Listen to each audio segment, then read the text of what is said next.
Okay. Kamarajar வரைக்கும் பேசிட்டோமா?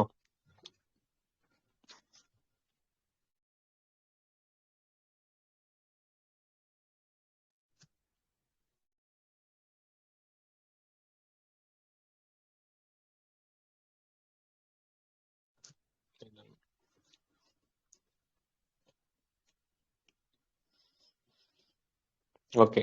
இதுல நம்ம இன்ட்ரோடக்ஷன்லயே சொல்லியிருக்காங்க. நம்ம காமராஜருக்கு இருந்த அந்த நுட்பம், மதிநுட்பமோ அல்லது ராஜாஜிக்கு இருந்த சாதுரியமோ வந்து யாருக்கு கிடையாது. பக்தவத்சலத்துக்கு கிடையாது. இவர் பீரியட் ஃபுல்லாவே பிரச்சனை மட்டும்தான் இருக்கும். ஓகேவா? இவரு கேட்கணும்னா மெயினா ஒரே கேள்வி, கடைசி காங்கிரஸ் உடைய சிஎம் யாரு? காங்கிரஸ் உடைய கடைசி சிஎம்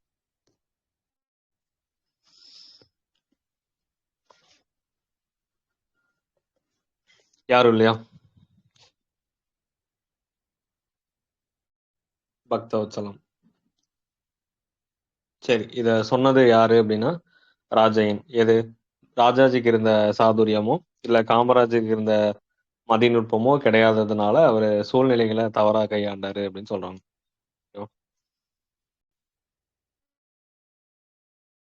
1963ல இவரு கேப்ல வந்து ரிசைன் பண்ணதுக்கு அப்புறம் பக்தவத்சலம் தான் நீதிபதி பண்ணியிருந்தாரு. இந்த ஊர் செங்கோட்டம்.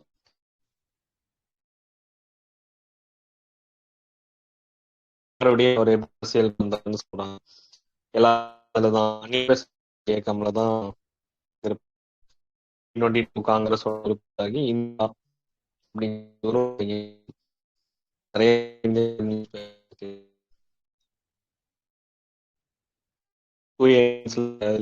கேள்வி இருந்துச்சா இந்த புக்ல இருந்து?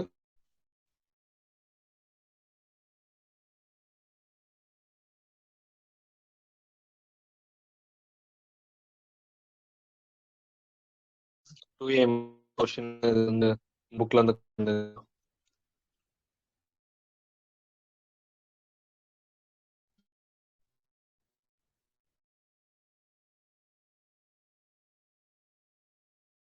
ஓகே.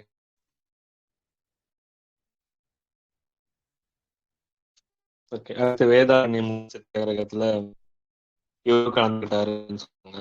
மாநகராட்சியுடைய துணை மேயர். இதெல்லாம் பெருசா முக்கியம் கிடையாது. ராஜாஜியுடைய அமைச்சரவையில என்னவா இருந்திருக்காரு? உள்ளாட்சித்துறை அமைச்சரா இருந்திருக்காரு. தனிநபர் சத்தியாகிரகத்துல பார்ட்டிசிபேட் பண்ணியிருக்காரு. இதெல்லாம் ஜென்ரலான ஒண்ணுதான். ஓகே. கண்டினியூஸா எல்லாத்தோடைய அமைச்சரவையிலும் இருந்தாலும் டி பிரகாசம், ஓமந்தூரார், ராஜாஜி, காமராஜர் எல்லாத்துடைய அமைச்சரவையில இருந்து அதுக்கப்புறம் காமராஜருக்கும் சுப்பிரமணியனுக்கும் இடையில போட்டி இருந்துச்சாம். அப்ப சுப்பிரமணியத்தை ரெக்கமெண்ட் பண்ணவர் யாரு? பக்தவத்சலம். ஆப்போசிட்டா இருந்திருக்காங்க. காமராஜருக்கு ஆப்போசிட்டா இருந்திருக்காரு. ஆனா சுப்பிரமணியம் என்ன ஆயிட்டாரு? தோத்துட்டாராம். காமராஜர் சிஎம் ஆயிட்டாரு. ஆனா யாரு ஆப்போசிட்டா எதிர்த்து நின்னாங்களோ அவங்களையும், யார் அந்த எதிர்த்து நின்னவங்களை ரெக்கமெண்ட் பண்ணாங்களோ அவங்க ரெண்டு பேர்த்தையுமே வந்து காமராஜர் அவருடைய அமைச்சரவையில சேர்த்துக்கிட்டார். அப்ப அதுக்காக தான் கடைசி வரைக்கும் காமராஜர் ஒரு பக்கம் நின்னாங்க அப்படின்னு சொல்றாங்க பக்தவத்சலம், சுப்பிரமணியம். இப்ப தமிழ்நாட்டுடைய கடைசி காங்கிரஸ் சிஎம் அப்படி யாருன்னு கேட்டா நம்ம பக்தவத்சலம் தான். இவருக்கு அப்புறம் என்ன ஆகும்? 1963ல இருந்து 67 வரைக்கும் ஆட்சி பண்ணுவாங்க. நம்ம திராவிட முன்னேற்ற கழகம் வந்து ஆட்சி மாறிடும். ஓகேவா? சரி, இவருடைய பீரியட்ல என்ன பண்ணாங்க அப்படின்னு சொல்லி நம்ம விவேகானந்தர் நினைவு மண்டபம்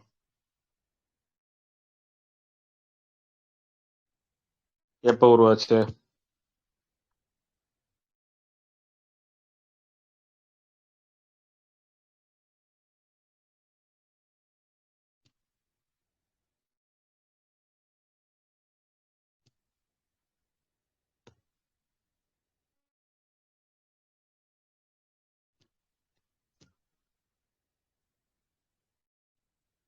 விவேகானந்தருடைய நினைவு மண்டபம்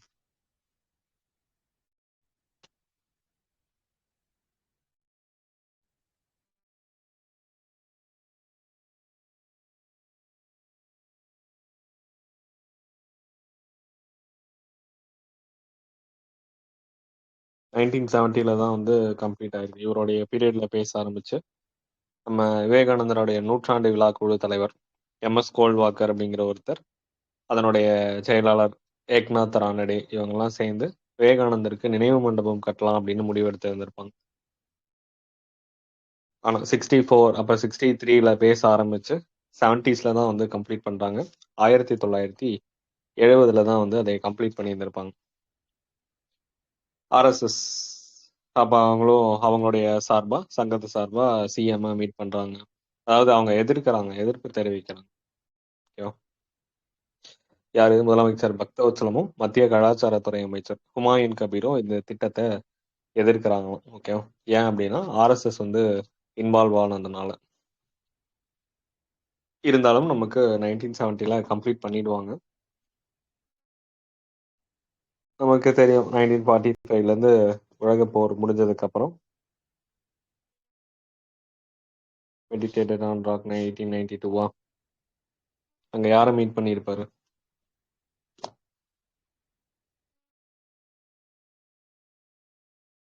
அவர் இங்க வந்தப்ப, விவேகானந்தர் வந்தப்ப.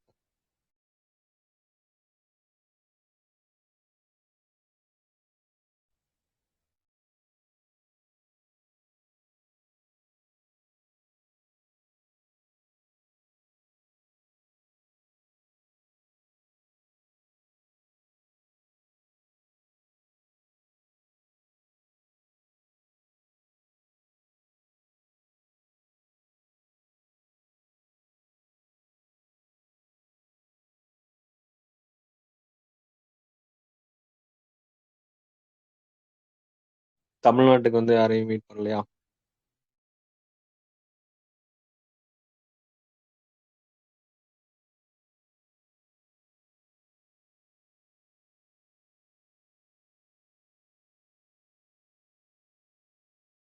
சரி, அதை கண்டுபிடிச்சு சொல்லுங்க. யாரு ஹெல்ப் பண்ணோம்? எப்படி ஒரு அங்க போய் பேசினாரு? பாஸ்கரதாசா? ஓகே.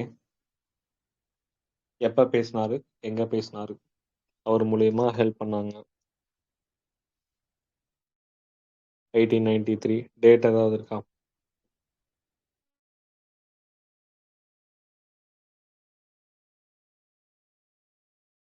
டேட்.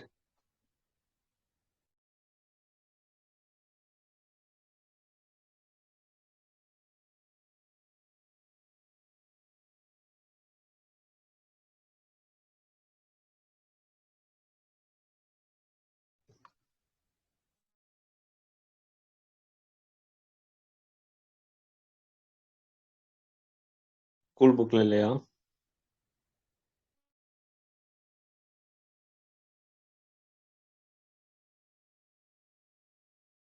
செப்டம்பர் 11.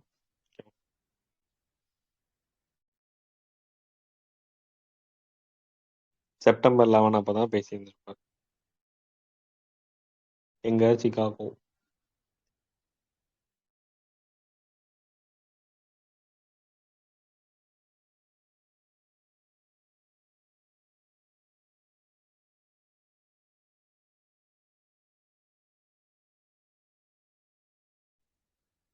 ஓகே. அப்ப 1893 வந்து நிறைய வந்திருக்குமா? இயர் வந்து இது என்ன டே சொல்லுவாங்க 1893?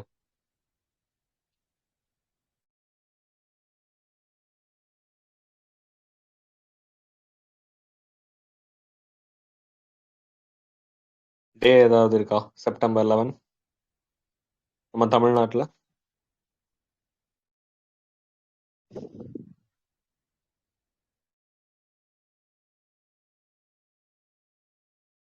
எந்த டேட்டுமே இல்லையா தமிழ்நாட்டுல? ஒரு டேட் அனௌன்ஸ் பண்ணாங்கல்ல தமிழ்நாடு கவர்மெண்ட், பாரதியோட டேட் தான். அதுதான் என்ன நாள்?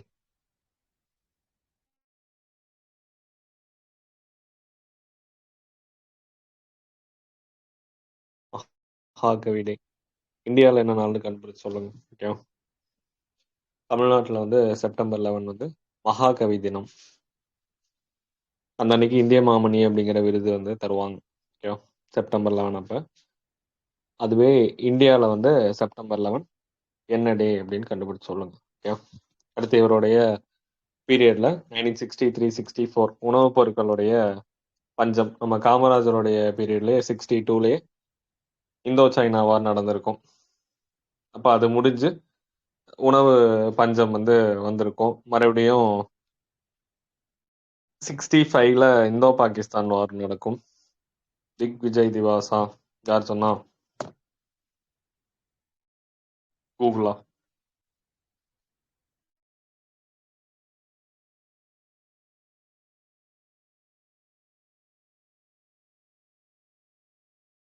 திக் விஜய் திவாஸ்னா எதுக்காக?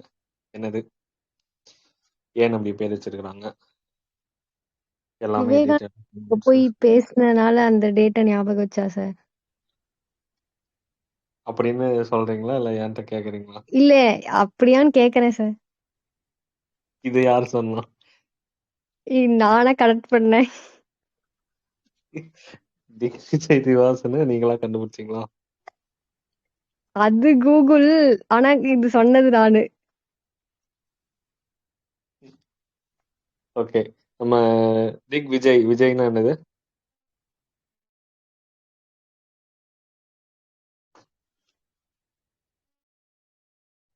விக்ட்ரி.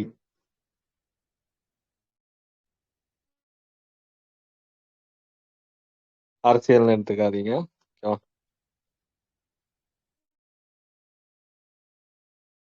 அப்ப அதுதான் உலக நாடு எல்லாத்தையும் வின் பண்றது அப்படிங்கிற மீனிங். ஓகேவா? கரெக்ட் தான்.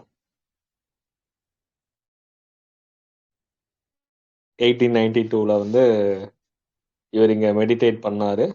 அதனால நமக்கு 1964ல 63ல இருந்து பேச ஆரம்பிச்சோம். அவருக்கு ஒரு மெமோரியலா ஏதாவது பண்ணணும் அப்படின்னு சொல்லிட்டு சவுத் சைடு கன்னியாகுமரியில விவேகானந்தர் பாறையில. அதுக்கப்புறம் நம்ம அதே வருஷம் நமக்கு 1892ல இருந்து அடுத்த வருஷம் செப்டம்பர் 1 1893 போய் சிகாகோல பேசியிருந்திருப்பாரு. அதுக்கப்புறம் அந்த ஸ்பீச் வேர்ல்டு ஃபுல்லா ஃபேம் ஆயிருந்திருக்கும். அதுக்கு நிறைய பேர் ஹெல்ப் பண்ணியிருந்திருப்பாங்க. ஓகேவா? அதுல நீங்க சொன்னது பாஸ்கர், அவர் மன்னர் அப்படின்னு சொல்லுவாங்களா? அப்ப அவரு எல்லாருமே நிறைய பேர் ஹெல்ப் பண்ணுவாங்க. மகாராஜா அஜித் சிங் அப்படிங்கிற ஒருத்தர் ஹெல்ப் பண்ணுவாரு. ஒவ்வொருத்தர் ஒவ்வொரு ஃபண்டு குறிப்பிட்ட அளவு ஃபண்டு கலெக்ட் பண்ணி கொடுப்பாங்க. 4-5 பேர் இருப்பாங்க. ஆனா இங்க விவேகானந்தர் சிகாகோ போகணும் அப்படின்னு சொல்லிட்டு ஃபர்ஸ்ட் அதுக்கு ஹெல்ப் பண்ணது யார்?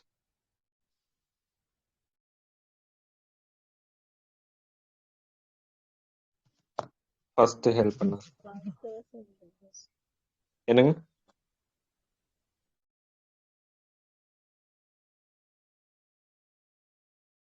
அதை கண்டுபிடிச்சு சொல்லுங்க. ஓகேவா?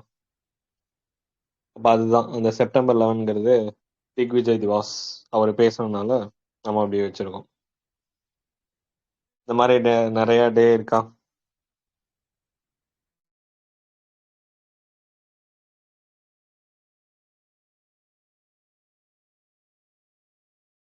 இந்த மாதிரி அனௌன்ஸ் பண்ணது இந்தியன் கவர்மெண்ட் அனௌன்ஸ் பண்ணது நிறைய டே இருக்கும். தமிழ்நாடு கவர்மெண்ட்ஸ் அனௌன்ஸ் பண்ணது நிறைய டே இருக்கும். தமிழ்நாடு கவர்மெண்ட் தெரியும்ல, நம்ம ஆல்ரெடி நிறைய டைம் பார்த்துருப்போம். ஜான்ல இருந்து ஸ்டார்ட் பண்ணீங்கன்னா ஜான் 12 என்ன அறிவிச்சிருக்காங்க?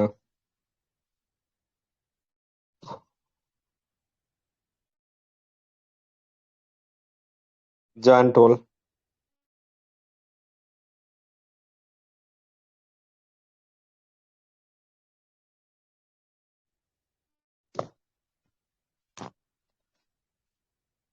அயலக தமிழர் தினமா? இது ஜான்ல 15 25 ஜான் 25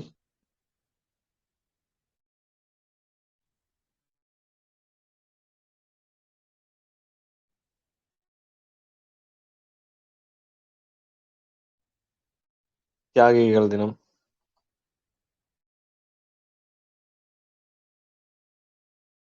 மௌன விரதத்துல இருக்கிறீங்களா?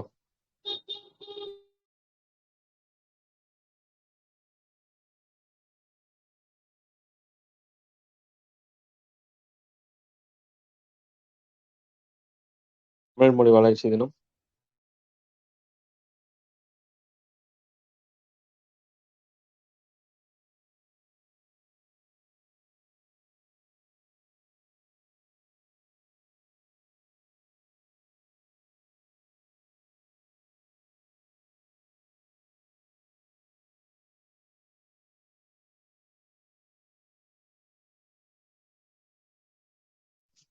தமிழ் மொழி வளர்ச்சி தினம்.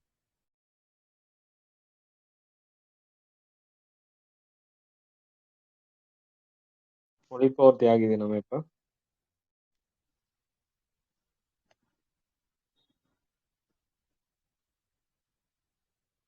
Jan 25. அதுதான் தமிழ் மொழி வளர்ச்சி தினம். ஓகே, அடுத்து பிப்ரவரியில 19 அனௌன்ஸ் பண்ணியிருக்காங்களா? 19 டே.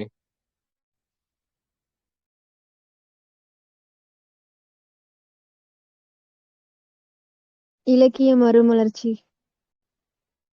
இலக்கிய மறுமலர்ச்சியா? யாருடைய பிறந்த நாளா, நினைவு நாளா? ஊவேசா பர்த்டே. sorry, பிறந்த நாளா? சரி. பிப்ரவரியில வேற ஏதாவது அனௌன்ஸ் பண்ணியிருக்காங்களா?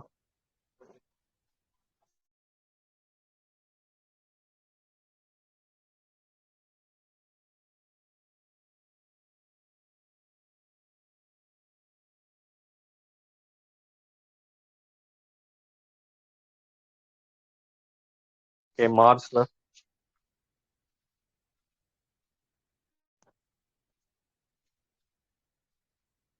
எதுவும் அனௌன்ஸ் பண்ணலையா?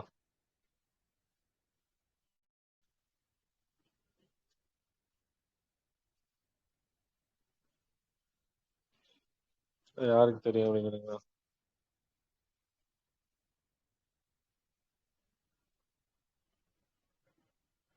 April 14.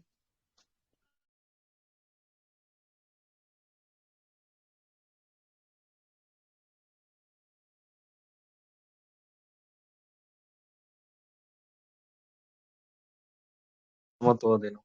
Okay. April 15.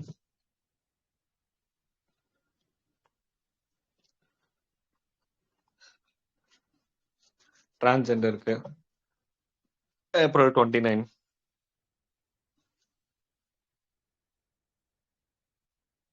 வைக்கமா? April 29. March 30 வைக்க முடியுமா? ஆமா. April 29 வந்து தமிழ் கவிஞர்கள் தினம், தமிழ் poet டே. ஓகே, April 29ல இருந்து May 5 வரைக்கும் அந்த வீக் பாரதிதாசனுடைய பிறந்த நாள் என்னன்னு சொல்றாங்க? பிறந்த நாள் தினம் அந்த வீக்க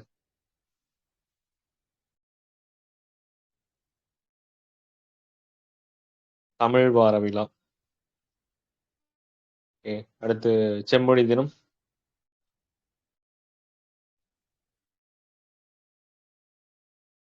June 3rd, கலைஞருடைய பிறந்த நாள். அடுத்து 2006ல இருந்து கல்வி வளர்ச்சி நாள் வந்து கொண்டாடுறோம், July 15. தமிழ்நாடு டே அதே ஜூலைல ஒரு 3 நாள் கழிச்சு July 18ல வந்து தமிழ்நாடு சுய உதவி குழு தினமா, June 3rd. ஆமா, தமிழ்நாடு டே நமக்கு அண்ணாவுடைய பீரியட்ல 1967 ஜூலை 18ஆம் தேதி தீர்மானம் நிறைவேற்றியிருந்திருப்பாங்க. அந்த தீர்மானம் நடைமுறை வருது 1969 ஜனவரி 14ஆம் தேதி நடைமுறைக்கு வந்திருக்கும். Okay.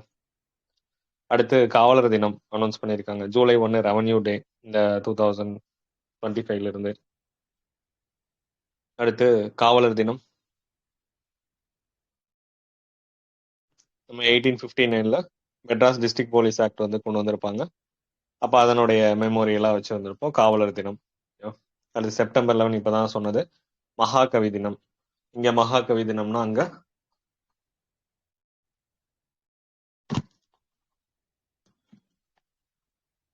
திக்விஜய் திவாஸ்.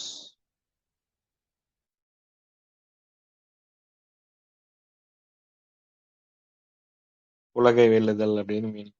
அடுத்து சமூக நீதி நாள் அனௌன்ஸ் பண்ணியிருக்கோம். எப்ப?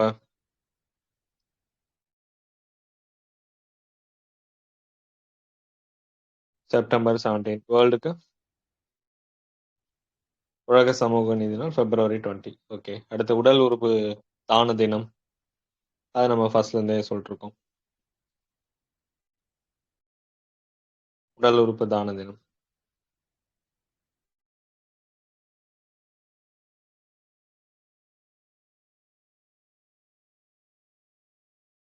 படிக்காத கேள்வியோ? செப்டம்பர் 23, 2023ல இருந்து நம்ம என்ன பண்ணிட்டு இருக்கோம்? அரசு மரியாதை அப்படின்னு சொல்லியிருந்திருப்போம். 2023 வந்து உடல் உறுப்புகள் தானம் பண்றவங்களுக்கு அரசு மரியாதை கொடுப்பாங்க அப்படின்னு சொல்றோம். பசுமை தமிழ்நாடு தினம்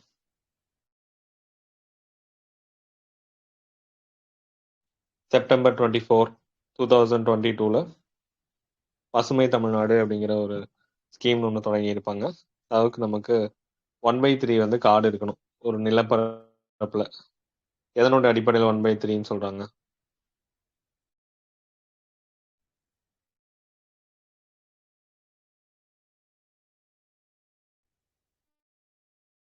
1/3ன்னு சொன்னது யார்? எதை பேஸ் பண்ணி? எஸ்டிஜி. எஸ்டிஜி 2015 தானே. 1988 ஃபாரஸ்ட் பாலிசி. ஓகே. தேசிய வனக் கொள்கை 1988. தேசிய வன சட்டமைப்ப நேஷனல் ஃபாரஸ்ட் ஆக்ட்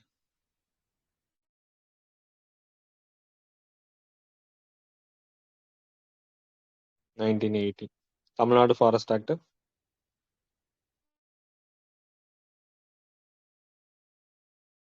1882.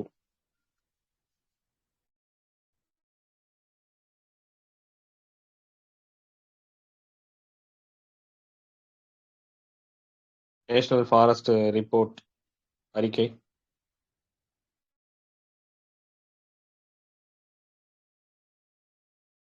இந்தியாவில்.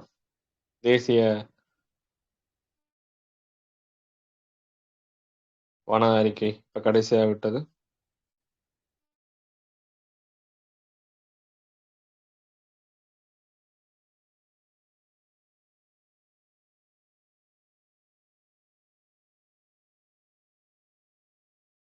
தமிழ்நாடு மாநில வன அறிக்கை இல்லையா?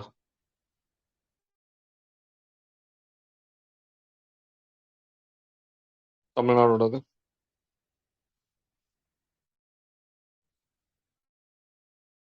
2018. ஓகே.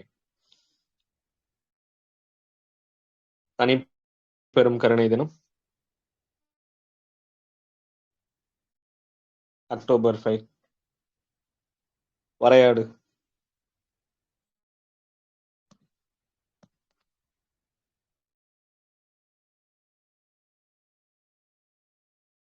அக்டோபர் 7. ஏவித்தாருடைய பிறந்தநாள். உள்ளாட்சி தினம்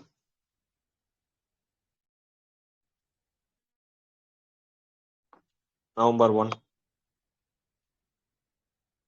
அகராதியல் தினம் தமிழ்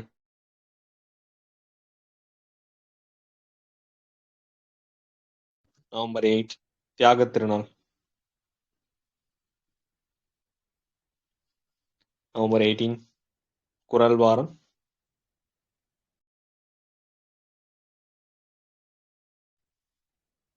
டிசம்பர் லாஸ்ட் வீக்.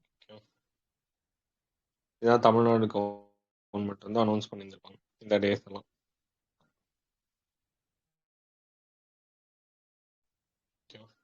ஞாபகம் வச்சுக்கோங்க. ஓகே. இப்போ இவருடைய நம்ம பக்தவத்சலம் பார்த்துட்டு இருந்தோமா, அவருடைய பீரியட்ல உணவு பஞ்சம் அதே தான் இருந்திருக்கும்.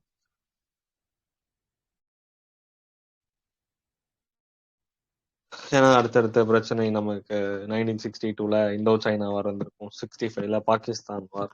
அது அப்படியே கண்டினியூ ஆகும். உணவு பஞ்சம் இருக்கும், இவருடைய பீரியட்லயும் கண்டினியூ ஆகும். Okay. உணவு பஞ்சம் இருந்துச்சுனால என்னதான் விலைவாசி உயர்வு, வேலையில்லா திண்டாட்டம் எல்லாமே சொல்றாங்க. அது போக 1964ல தனுஷ்கோடி பகுதியில் அந்த கடல் கொந்தளிப்பும் நடந்துச்சாம். இருக்கிற எல்லா பிரச்சனையும் பக்தவத்சலம் பீரியட்ல தான் வந்த மாதிரி இருக்கும்.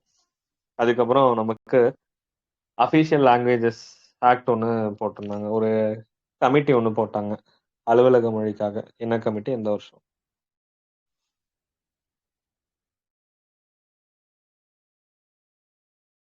அப்படிலாம் ஒரு கமிட்டியும் போடலையா?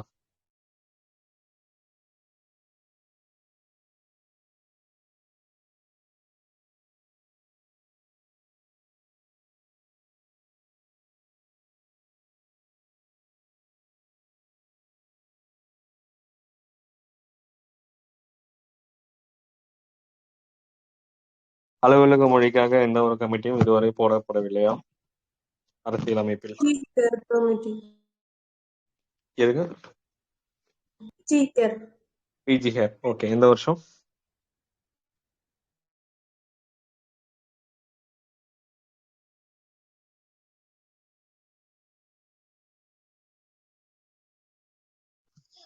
சரி, நம்மளுடைய ஆட்சி மொழி லாங்குவேஜ் சொல்ற பார்ட் எது, ஸ்கெடியூல் எது?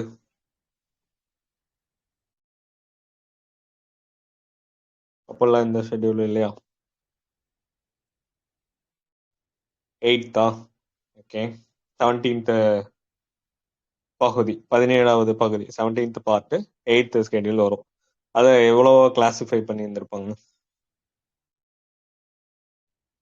4 பிரிச்சிருப்பாங்களா? ஒன்று சென்ட்ரல் கவர்மெண்டோடைய லாங்குவேஜ், ஓகேவா. அதுக்கப்புறம் நம்ம மண்டல மொழிகள், ரீஜனல் லாங்குவேஜஸ் வரும். அதுக்கப்புறம் உச்சநீதிமன்றம், உயர் நீதிமன்றத்துடைய மொழிகள் சொல்லியிருந்திருப்பாங்க. அதுக்கப்புறம் சிறப்பு கட்டளைகள், ஒரு சில ஆர்டர்ஸ் எல்லாம் சொல்லியிருந்திருப்பாங்க. இப்போ நமக்கு சென்ட்ரல் கவர்மெண்டோடைய லாங்குவேஜுங்கிறப்ப சென்ட்ரல் கவர்மெண்டோடைய அஃபீஷியல் லாங்குவேஜ்னு சொல்ற ஆர்டிகல் என்ன?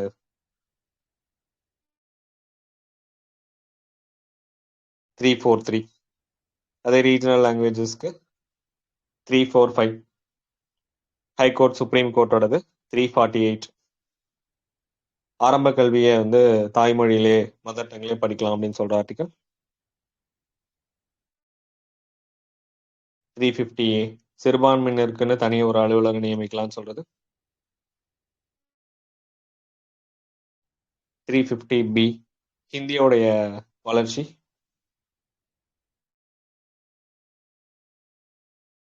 351. ஓகே, சரி. நம்ம கான்ஸ்டியூஷன் சொல்லணும். 1955ல பிஜி ஹெர் அப்படிங்கிறவருடைய தலைமையில ஒரு குழு அமைச்சிருந்திருப்பாங்க. எதுக்காக, ஏன் அதை அமைக்கணும், என்ன காரணம்?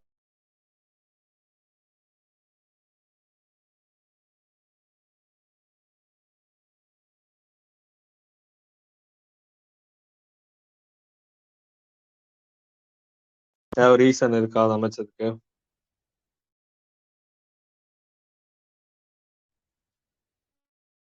அதை அமைச்சதுக்கு ஏதாவது ரீசன் இருக்கா? ஒரு 15 இயர்ஸ் வந்து என்ன பண்ணலாம், கான்ஸ்டியூஷன் உருவாக்கும் போதே, கான்ஸ்டியூஷன் இம்ப்ளிமெண்ட் ஆனதுக்கு அப்புறம், மாநில மறுசீரமைப்பா இல்ல, நம்ம கான்ஸ்டியூஷன் உருவாக்குற போதே, கான்ஸ்டியூஷன் எப்ப இம்ப்ளிமெண்ட் ஆகுதோ அதுல இருந்து ஒரு 15 வருஷத்துக்கு ஹிந்தியோட இங்கிலீஷும் அஃபீஷியல் லாங்குவேஜா யூஸ் பண்ணலாம்.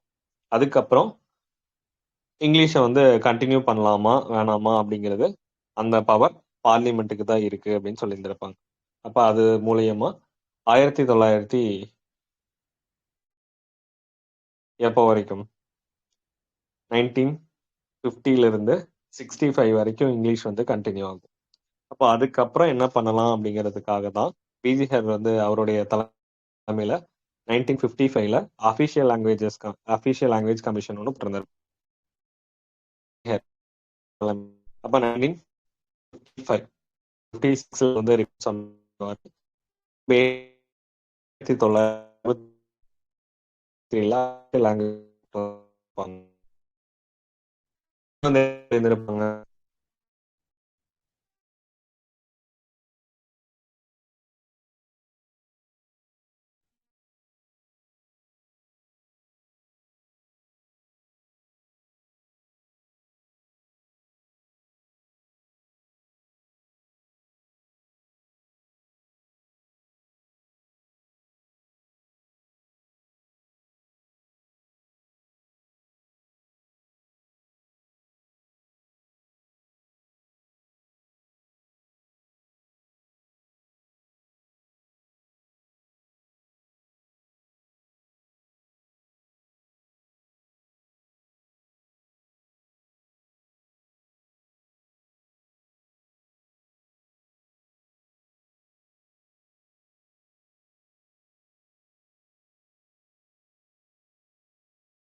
ஓகே 1965ல வந்து என்ன சொல்லியிருந்திருப்பாங்க?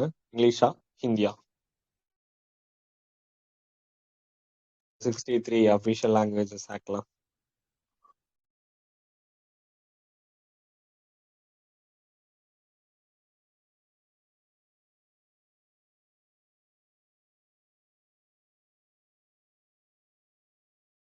ஹிந்தி அண்ட் இங்கிலீஷ் ரெண்டுமே ரெக்கமெண்ட் பண்ணியிருந்திருப்பாங்களா? அப்ப 1963ல ஆனா 65ல ஒரு ஆர்டர் ஒன்று பாஸ் பண்ணுவாங்க தெரியுமா? 1965ல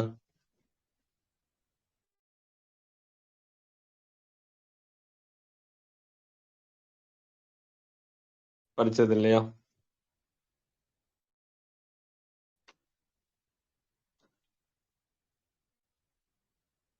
அலுவல் மொழி சட்டம் சொல்லியிருந்திருப்பாங்களா?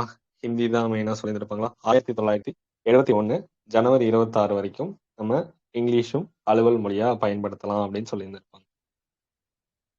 எப்ப 1971 ஜான் 26 வரைக்கும். இப்ப ஆனா இப்ப என்னவா இருக்கு? ஹிந்தி வந்து இந்தியாவுடைய அஃபிஷியல் லாங்குவேஜாகவும் அதனுடைய இணை மொழி துணை மொழியா இங்கிலீஷும் வந்து கண்டினியூ ஆகும். ஓகேவா? இப்ப இதுல என்ன இருந்திருக்கும்? அப்ப ஹிந்தி வந்து கண்டினியூ பண்ணலாம் அப்படிங்கறது இடையில சொல்லியிருந்திருப்பாங்க. அதை கண்டினியூ பண்றதுக்காக ஆர்டரும் பாஸ் பண்ணியிருந்திருப்பாங்க. அதனால என்ன ஆயிடும்? நமக்கு ஹிந்தி எதிர்ப்பு மறுபடியும் தொடங்கிடும். அப்ப எகைன் ஹிந்தி எதிர்ப்பு தொடங்க மறுபடியும் 1965 ஜான்ல ஹிந்தி எதிர்ப்பு பெரிய லெவல்ல நடக்கும். அதுவும் யாருடைய பீரியட்ல தான்? பக்தவத்சலம் பீரியட்ல தான். அதுக்கப்புறம் தான் வந்து நேரு நம்ம அவங்க என்ன சொன்னாங்களோ அதையே திரும்ப ஃபாலோ பண்ணிக்கலாம் அப்படின்னு சொல்லியிருந்திருப்பாங்க.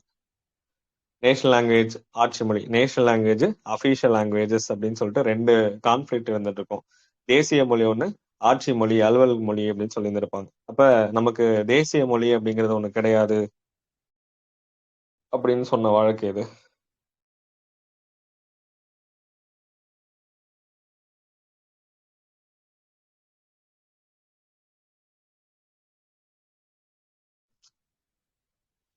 தேசிய மொழி அப்படிங்கிறது ஒண்ணு கிடையாது அப்படின்னு சொன்னது ஏதாவது கேஸ் இருக்கா? சரி, அதை கண்டுபிடிச்சு சொல்லுங்க. ஓகே, அப்ப இந்த நேஷனல் லாங்குவேஜா அஃபிஷியல் லாங்குவேஜா அப்படிங்கிற கான்ஃபிளிக்ட் போயிட்டே இருந்திருக்கும். அப்பதான் மறுபடியும் கான்ஸ்டியூஷன் வந்து 1967ல அந்த அஃபிஷியல் லாங்குவேஜஸ் ஆக்டை வந்து அமெண்ட்மெண்ட் பண்ணி இருந்திருப்பாங்க. அதுல என்ன சொல்லியிருந்திருப்பாங்க? ஹிந்தி இந்தியாவுடைய ஆட்சி மொழியா இருக்கும், ஆங்கிலமும் அதனுடைய கண்டினியூ ஆகும் அப்படிங்கிறது சொல்லியிருந்திருப்பாங்க. அதுக்கப்புறம் வேணும்னா எப்ப மக்கள் விரும்புற வரைக்கும் இதுவே தான் கண்டினியூ ஆகும், ஹிந்தி வந்து கொண்டு வர மாட்டோம் அப்படிங்கிறது மறுபடியும் சொல்லியிருந்திருப்பாங்க. 1967ல அமெண்ட்மெண்ட் பண்ணியிருந்திருப்பாங்க. அண்ணாலாம் பேசியிருந்திருப்பாரா இதுல?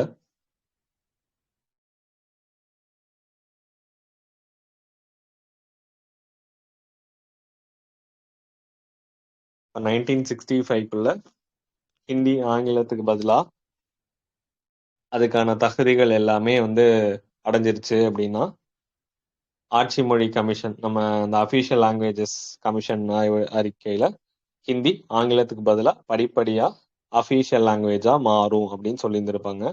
அதுதான் பெரிய லெவல்ல ஒரு போராட்டத்தை கொண்டு போயிருந்திருக்கும். ஓகேவா? அதுக்கப்புறம் நம்ம நேரு சொல்லியிருந்திருப்பார், ஹிந்தி பேசாத மக்கள் ஏற்றுக்கொள்ற வரைக்குமே ஹிந்தி வந்து கொண்டு வர மாட்டோம் அப்படின்னு சொன்னதுக்கு அப்புறம் தான் மறுபடியும் கண்டினியூ அந்த போராட்டம்லாம் வந்து குறையும். ஓகேவா? இது நமக்கு அஃபிஷியல் லாங்குவேஜஸ் ஆக்ட் 1963 ஞாபகம் வச்சுக்கணும். அந்த மொழி கமிஷன் வந்து போட்டது 1955 ஞாபகம் வச்சுக்கணும். அதை அமெண்ட்மெண்ட் பண்ணது 1967. ஓகேவா? அத அந்த நேரு சொன்னத அவரு கொண்டு வந்த சட்டமும் அவரு பேசினதும் மேக்னா கர்த்தாவுக்கு ஒப்பானது அப்படின்னு ஒருத்தர் சொல்லியிருக்கார். யாரு? நம்மளுடைய கருணாநிதி தான் வந்து சொல்லியிருக்காங்க. அப்ப நேரு சொன்னது, ஹிந்தி பேசாத மக்கள் ஏத்துக்கிற வரைக்கும் நாங்க கொண்டு வர மாட்டோம் அப்படின்னு சொன்னத மேக்னா கர்த்தா அப்படின்னு சொன்னது கருணாநிதி. ஓகேங்களா? அதே மாதிரி இவங்களும் கமிட்டி எல்லாம் போடுறாங்க. சி சுப்பிரமணியம் எல்லாம் அனைத்து கட்சி கூட்டம்லாம் வச்சு அப்போதைய செக்ரட்டரி, எஜுகேஷன் செக்ரட்டரி கோபாலசாமி அவருடைய தலைமையில வச்சு ஒரு கமிட்டி எல்லாம் போடுறாங்க. அவங்களும் என்ன சொல்றாங்க, அந்த மொழிக்காக ரெக்கமெண்டேஷன்லாம் கொடுக்குறாங்க. ஆனா நமக்கு சென்ட்ரல் கவர்மெண்ட்லயே சொல்லிட்டாங்க. அதனால இது பெருசா அக்செப்ட் பண்ண மாட்டாங்க. நம்ம இவரும் அண்ணாதுரையும் அங்க நாடாளுமன்றத்துல பேசிடுறாரு. ஓகேவா? நம்ம ஜான் 26 என்னன்னு அறிவிப்பாங்க?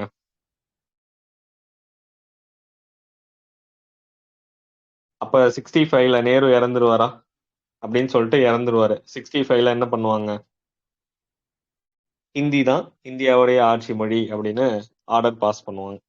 1965 ஜனவரி 26 அதுல இருந்து ஹிந்தி தான் இந்தியாவுடைய ஆட்சி மொழி அப்படின்னு. அப்போதைய பிரதமர் யாரு?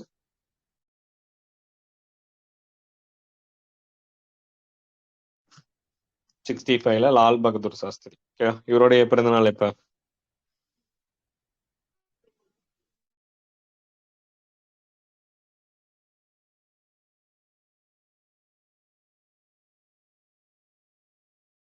அவருடைய பிறந்தநாள் எப்பங்க லால் பகதூர் சாஸ்திரி?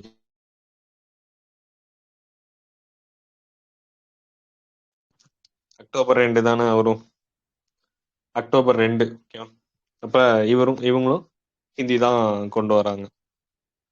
ஹிந்தி தெரியாதவங்களுக்கு எல்லா நம்ம சென்ட்ரல் கேபினெட்ல இருக்க எல்லா ஃபைல்ஸுமே ஹிந்தில மட்டும்தான் இருக்கும்.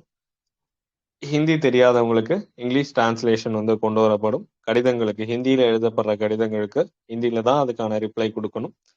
மேக்சிமம் எல்லா சர்க்குலர்ஸும் ஹிந்தி அண்ட் இங்கிலீஷ்ல வெளியிடப்படும்னு சொல்றாங்க.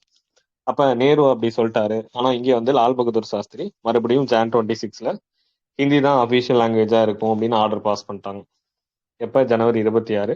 நம்ம என்ன இவங்களுடைய திராவிட முன்னேற்ற கழகத்து சார்பா அந்த அன்னைக்கு துக்க நாள் அப்படின்னு அறிவிக்கிறாங்க. இதுக்கு முன்னாடி ஒரு துக்க நாள்னு சொன்னாங்க. எங்க?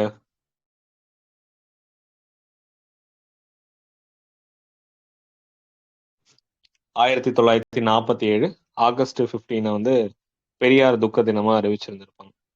அது வந்து திராவிடர் கழகம் சொன்னது. ஓகேவா? டிஃபரன்ஸ் பார்த்துக்கணும். 1947 ஆகஸ்ட் 15 வந்து திராவிடர் கழகம் துக்க தினமா அறிவிச்சாங்க. அதுவே 1965 ஜனவரி 26 அப்ப விடுதலை நாளையும் துக்க தினமா சொல்லிட்டாங்க. குடியரசு தினத்தையும் துக்க தினமா சொல்லிட்டாங்க. இது வந்து திராவிட முன்னேற்ற கழகம். இதுக்காக மாநாடு நடக்குது. இந்திய எதிர்ப்பு மாநாடு. யாருடைய தலைமையில அப்படின்னா பி.டி. ராஜனுடைய தலைமையில. யார் இவரு பி.டி. ராஜன்?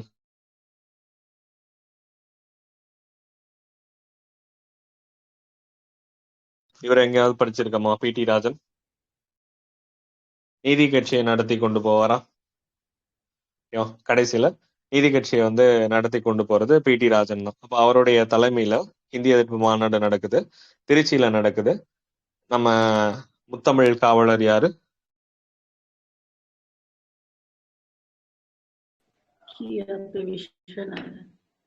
கியாபே விஸ்வநாத். போன தடவை 2025 கியாபே அவார்டு யார் வாங்கினா?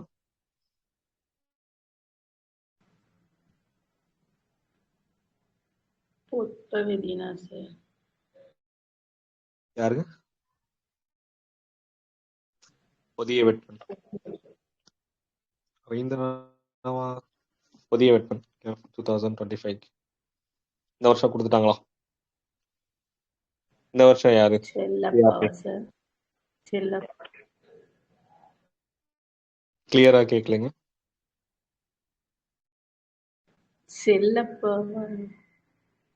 செல்லப்பாவா? கியாபே விருது வந்து செல்லப்பா. சரி, இந்த வருஷத்துக்கான பேரறிஞர் அண்ணா விருது யாருக்கு? துரைமுருகன்.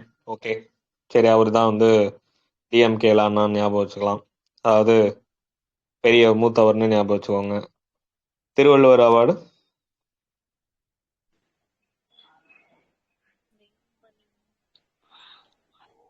திருவள்ளுவர் முருகரா?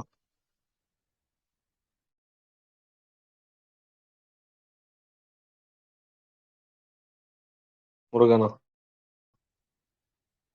பாதி பேர் காணுமே. வச்சுக்க மாட்டாரா?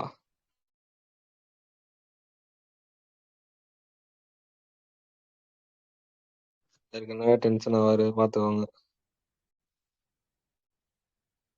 சத்தியவேல் முருகனார். வேலை விட்டுட்டீங்களே. திருவள்ளுவர் கையில என்ன வச்சிருப்பாரு? எழுத்தாணி அதோட ரிலேட் பண்ணி கோல் வச்சிருப்பாரா? திருக்குறள் திருக்குறள் புக் வச்சிருப்பாரா? எழுதுகோல் எழுத்தாணி. சரி, நம்ம திருவள்ளுவர் சிலை இருக்கும்ல, அதுல லெஃப்ட் ஹேண்ட்ல என்ன இருக்கும், ரைட் ஹேண்ட்ல என்ன இருக்கும்?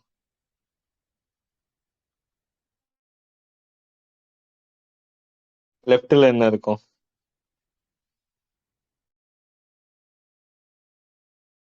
லெஃப்ட்ல வந்து ஓலைச்சுவடி இருக்கு. சரி, ரைட் ஹேண்ட்ல எழுத்தாணி. திருவள்ளுவர் சிலையில.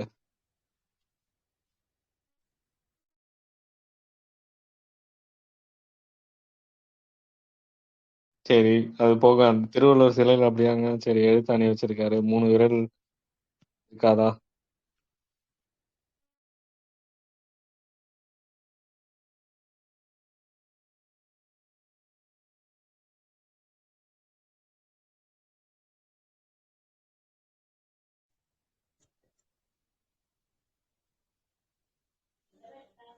ரைட் ஹேண்ட்ல வந்து 3 ஃபிங்கர் வந்து பாயிண்ட் பண்ணி இருந்திருப்பாரு. எதுக்காக? லெஃப்ட்ல வந்து ஓலைச்சுவடியே வச்சிருக்காரு, திருக்குறள். ஓகே, ரைட் ஹேண்ட்ல வந்து 3 விரல் வந்து காமிச்சிருந்திருப்பாரு. எதுக்குன்னா அறம் பொருள் இன்பத்துக்கு. மேம் வந்து ஷோ பண்றாங்க பாருங்க.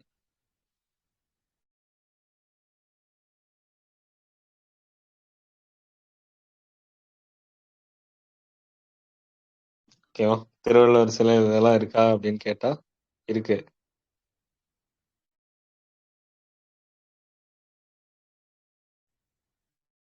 அப்ப திருவள்ளுவர் அவார்டு வாங்கினது யாரு இந்த வருஷத்துக்கு? சத்தியவேல் முருகன். சத்தியவேல் முருகனார். கையில என்ன வச்சிருப்பாரு? எழுத்தாணி வச்சிருப்பாரா? இங்க வந்து என்ன வச்சிருக்கிறாங்க? வேல் இருக்கு அப்படின்னு ஞாபகம் வச்சுக்கோங்க. ஓகேவா? இதுக்கு முன்னாடி திருக்குறள் படிக்காராமும். அப்ப அங்க படிக்கிறது, இங்க வந்து வேல் வச்சிருக்கிறார்.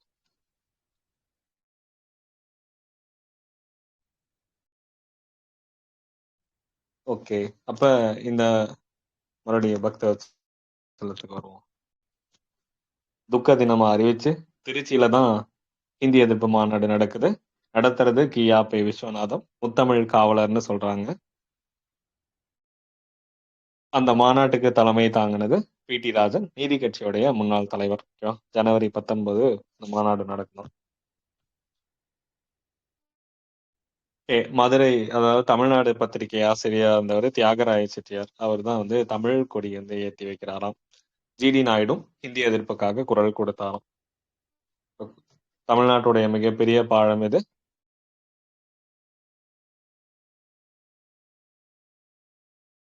தமிழ்நாட்டுடைய மிகப்பெரிய பாலம் கோயம்புத்தூர் ஜிடி நாயுடு ஜிடி பாலமா? ஜிடி நாயுடு பாலம். ஓகேவா? 10.1 கிலோமீட்டர் கிட்ட இருக்கும். கோயம்புத்தூர்ல இருக்கிறது. தமிழ்நாட்டுடைய எடிசன் யாரு?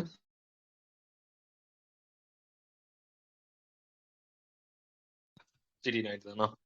ஓகே, சரி. அப்ப அவரும் ஹிந்தி எதிர்ப்புக்காக குரல் கொடுக்கிறார், ஜிடி நாயுடு.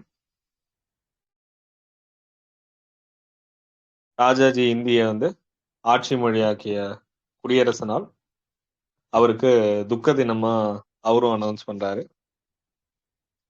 ஹிந்தி எதிர்ப்பை வந்து தீவிரமா எதிர்ப்பு தெரிவிச்சது யாரு அப்படின்னா, அதாவது தீவிரமா எதிர்த்தது யாருன்னா ராஜாஜி. ஓகேவா?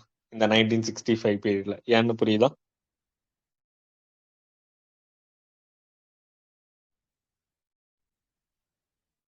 எதோட அலையன்ஸ் வச்சிருந்திருப்பாரு?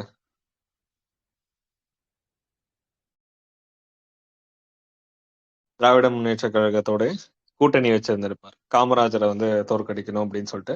அப்ப தீவிரமா ஹிந்திக்காக எதிர்த்து குரல் கொடுக்கிறாரு. அது போக எல்லாமே குரல் கொடுக்குறாங்க. நாம் தமிழர் உடைய இயக்க தலைவர் அப்போதைய யாரு? சீபா ஆதித்தனார். முஸ்லீம் லீக்குடைய தலைவர், அதுக்கப்புறம் திமுகல இருந்து நெடுஞ்செழியன், ஃபார்வர்ட் பிளாக் கட்சியுடைய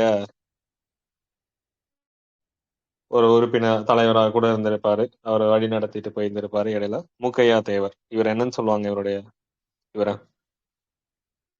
எந்த ஊர் மூக்கையா தேவர்?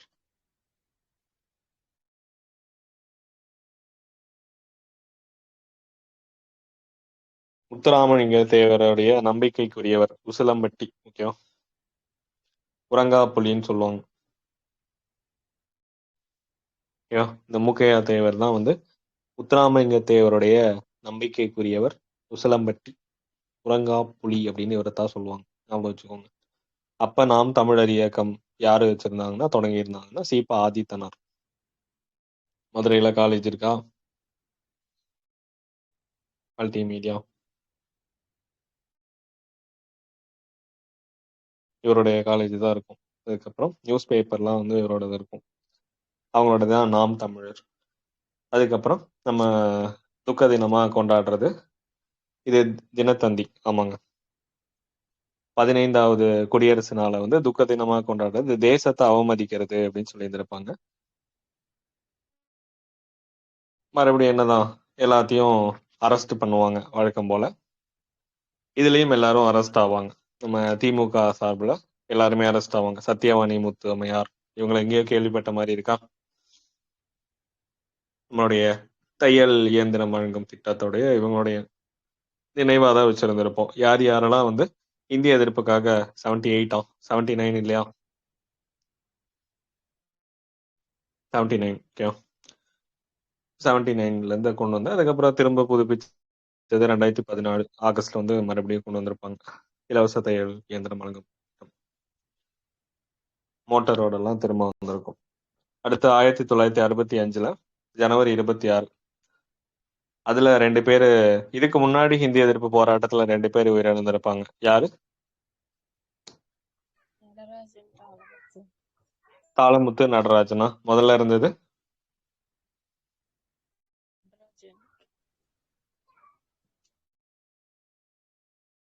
ஃபர்ஸ்ட் இருந்தது நடராஜனா தாளமுத்தா?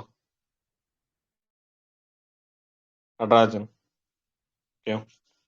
அதே மாதிரி இங்க 2 பேர் இறப்பாங்க 1965ல ஜனவரி 26. இவங்களாம் தீ குளிச்சுட்டு இறக்குறாங்களாம். ஹிந்தி கொண்டு வரக்கூடாது அப்படின்னு சொல்லிட்டு. சிவலிங்கமும் ரங்கநாதன் அப்படின்னு சொல்லிட்டு 2 பேர் இருக்கிறாங்க. அங்க எப்படி தாளமுத்து நடராஜன் வந்து இறந்தாங்களோ இங்க சிவலிங்கமும் ரங்கநாதனும் வந்து உயிரிழந்திருப்பாங்க. ஓகேவா? நமக்கு ஃபர்ஸ்ட் ஹிந்தி எதிர்ப்பு அப்படின்னா ஆரம்ப காலத்துல இருந்து வந்தீங்கன்னா முதல்ல எப்ப ஜிஓ பாஸ் பண்ணாங்க ஹிந்திக்கு? யாருடைய பீரியட்ல? 1938 ஏப்ரல் 21ல கொண்டு வந்திருப்பாங்களா? யாருடைய பீரியட் அது?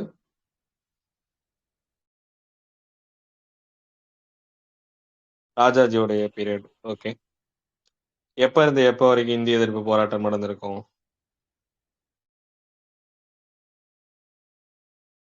1937ல இருந்து 40 வரைக்கும் 3 வருஷம் போராட்டம். எல்லாருமே அரெஸ்ட் ஆவாங்க. மெயினா வந்து பெரியாரும் அண்ணாவும் அரெஸ்ட் ஆவாங்க. ஒன்னா இருப்பாங்க அப்படின்னு படிச்சிருந்திருப்போம். ஒரே சிறையில பெல்லாரி சிறையில கூட இருந்திருப்பாங்க. 19 அதுக்கப்புறம் அதுக்காக 2 பேர் சமரச பேச்சுவார்த்தை நடத்தினாங்க. யாரு?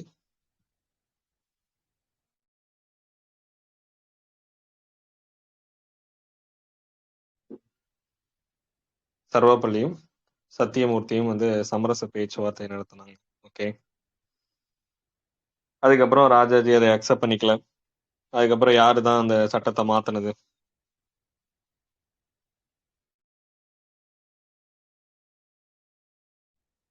கவர்னர் வந்து எர்ஸ்கின் மாத்தி இருந்திருப்பாங்க. அதுக்கான டேட்டு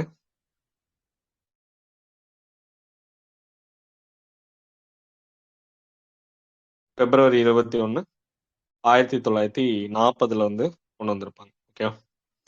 பிப்ரவரி 21 1940 நமக்கு ஹிந்தி மொழி வந்து கம்பல்சரி கிடையாது, நேஷனல் லாங்குவேஜா கொண்டு வரோம் அப்படின்னு சொல்லிட்டு கவர்னர் எஸ்கின் தான் சேஞ்ச் பண்ணியிருந்திருப்பாங்க. அப்ப அது ஃபர்ஸ்ட் ஹிந்தி எதிர்ப்பு. அதுக்கு அடுத்து கொண்டு வந்தது எல்லா பீரியட்லயும் கொண்டு வந்திருப்பாங்க. ராஜாஜிக்கு அப்புறம் யாரு, நம்ம டி பிரகாசம் கொண்டு வந்திருப்பாங்க 46. அதுக்கப்புறம் டி பிரகாசத்துக்கு அடுத்து ஓமந்தூரார் இருப்பாங்க. ஓமந்தூராரும் கொண்டு வந்திருப்பாங்க. அப்ப 38ல ஏப்ரல் 21ஆம் தேதி எவ்வளவு ஸ்கூல்ஸ்ல கொண்டு வருவாங்க ஹிந்தி?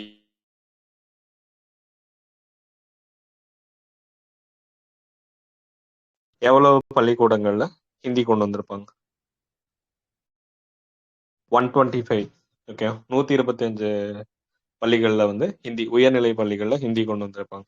நம்ம வெங்கடேஷன்ல புக்ல இருக்கிறதாங்க. அதுக்கடுத்து 37 டு 40 வரைக்கும் ஹிந்தி எதிர்ப்பு போராட்டம். 2 பேர் இறந்திருப்பாங்க. தாழமுத்து நடராஜன், ஃபர்ஸ்ட் இறந்தது நடராஜன். அதுக்கப்புறம் இது அண்ணன் தம்பிகளோட இறப்பு மாதிரி தான் அப்படின்னு சொல்லிட்டு அண்ணா கூட சொல்லியிருந்திருப்பார். Okay. ஒரு போராளியின் முகம் அல்லவா அப்படின்னு சொல்லிட்டு இவங்க 2 பேர்த்தையும் மென்ஷன் பண்ணியிருந்திருப்பாங்க.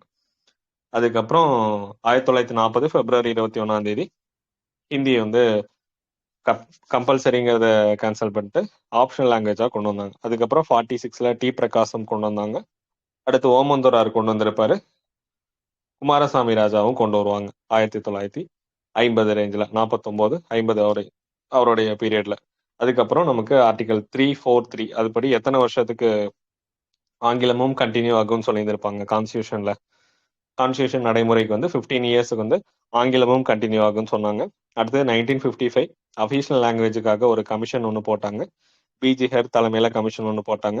அதுக்கப்புறம் அவங்க 56ல வந்து ரிப்போர்ட் கொடுக்குறாங்க பிரசிடென்ட் கிட்ட.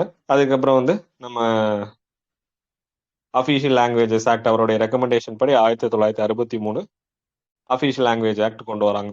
அதுலயும் பெருசா ரெக்கமெண்ட்லாம் பண்ணியிருந்திருக்க மாட்டாங்க. இப்ப நேரு வந்து வாக்குறுதிகள்லாம் கொடுத்திருந்திருப்பாங்க. ஹிந்தி பேசுற மக்கள் வந்து ஏத்துக்கிற வரைக்கும் நாங்க கொண்டு வர மாட்டோம் அப்படின்னு சொல்லியிருந்திருப்பாங்க. ஆனா 1965 ஜனவரி 26 அப்ப லால் பகதூர் சாஸ்திரி கவர்மெண்ட் வந்து அங்க அனௌன்ஸ் பண்ணிடுவாங்க ஹிந்தி தான் வந்து அஃபீஷியல் லாங்குவேஜ் அப்படின்னு சொல்லிட்டு. இங்க வந்து பக்தவத்சலத்துடைய பீரியட் நடந்துட்டு இருக்கும். அப்ப ஹிந்தி அதிகாரப்பூர்வமான மொழி அப்படின்னு அறிவிச்சோடனே இங்கேயும் போராட்டம் நடக்கும். இந்தியா முழுக்க போராட்டம் நடக்குது. மறுபடியும் ஹிந்தி எதிர்ப்பு போராட்டம். அதுக்கப்புறம் அதனுடைய அமெண்ட்மெண்ட் ஆக்ட் எப்ப 67. 67ல வந்து அதனுடைய அமெண்ட்மெண்ட் ஆக்ட் கொண்டு வந்திருப்போம். அதுக்கப்புறம் நம்ம என்ன பண்ணுவோம், இனிமேல் இதே மாதிரி ஒரு பெரிய லெவல்ல ஒரு போராட்டம் வரக்கூடாது அப்படிங்கிறதுக்காக இருமொழி கல்வி இந்த இருமொழி கொள்கை வந்து அறிவிச்சிருந்திருப்போம். எப்ப?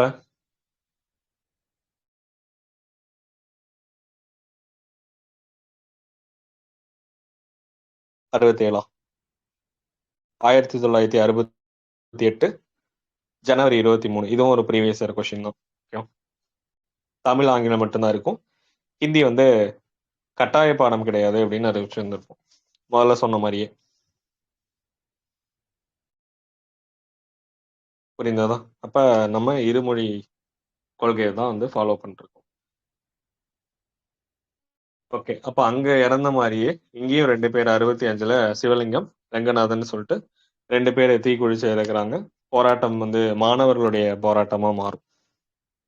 அதுல நம்ம சிதம்பரம் அண்ணாமலை யூனிவர்சிட்டில இருந்து கலந்துருப்பாங்க. அது எந்த வருஷம் தொடங்குனது?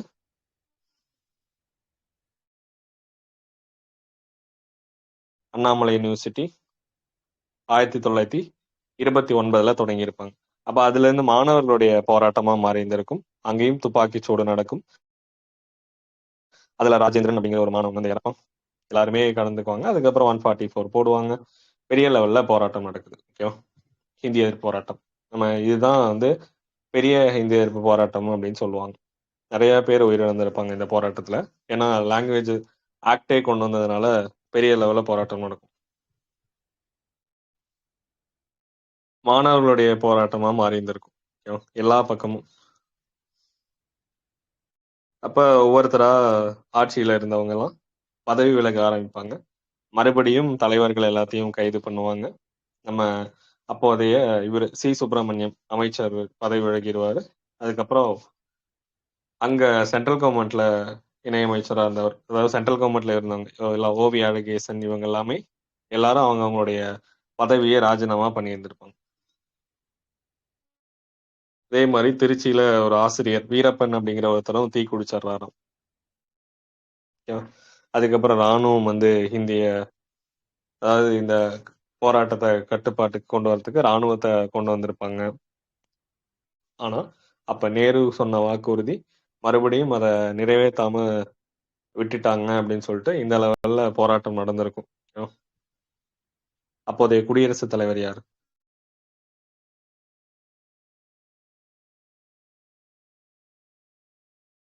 அப்ப பிரசிடென்டா இருந்தவர்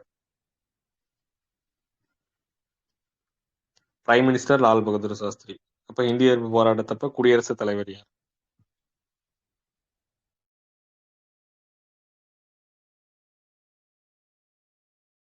பிரசிடென்டோட ஆர்டர் படிச்சது இல்லையா 1965?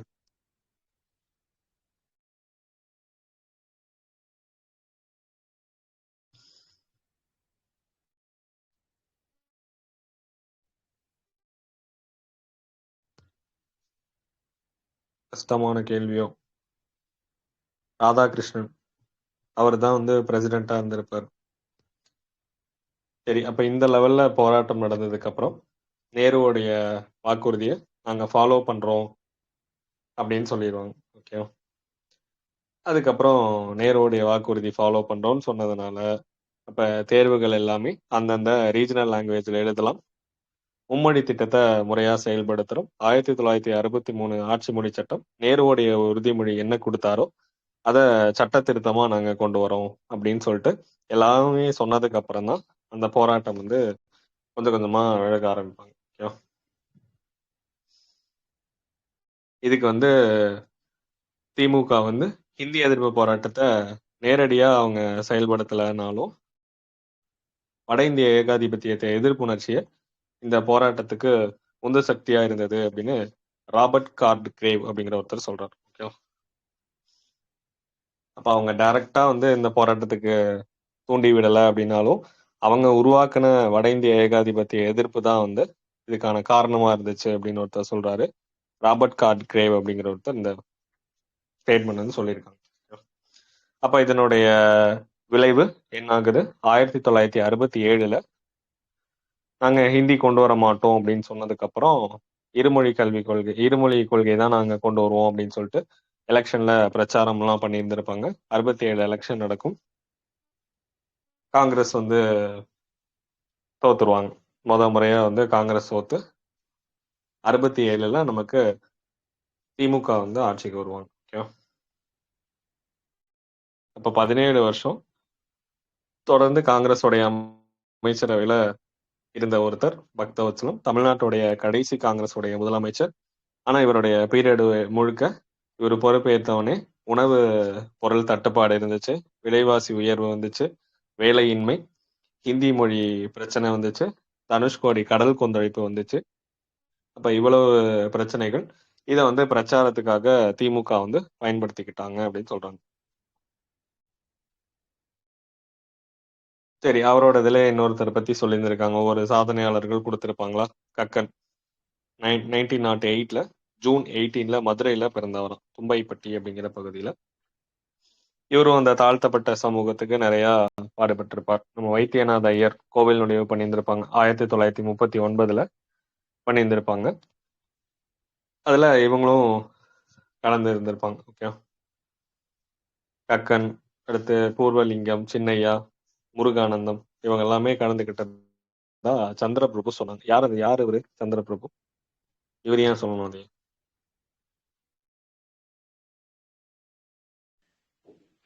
இந்த வைத்தியநாதையோட வாழ்க்கை எழுதியவர் சார். ஓகே, வைத்தியநாத ஐயருடைய வாழ்க்கை வரலாறு எழுதினது சந்திரபிரபு தான் எழுதியிருந்திருப்பார். காமராஜர் சத்தியமூர்த்தியோடைய சீடர். அப்ப காமராஜருக்கு ஒரு சீடர் இருக்காரு, அவரு தான் வந்து கக்கன்.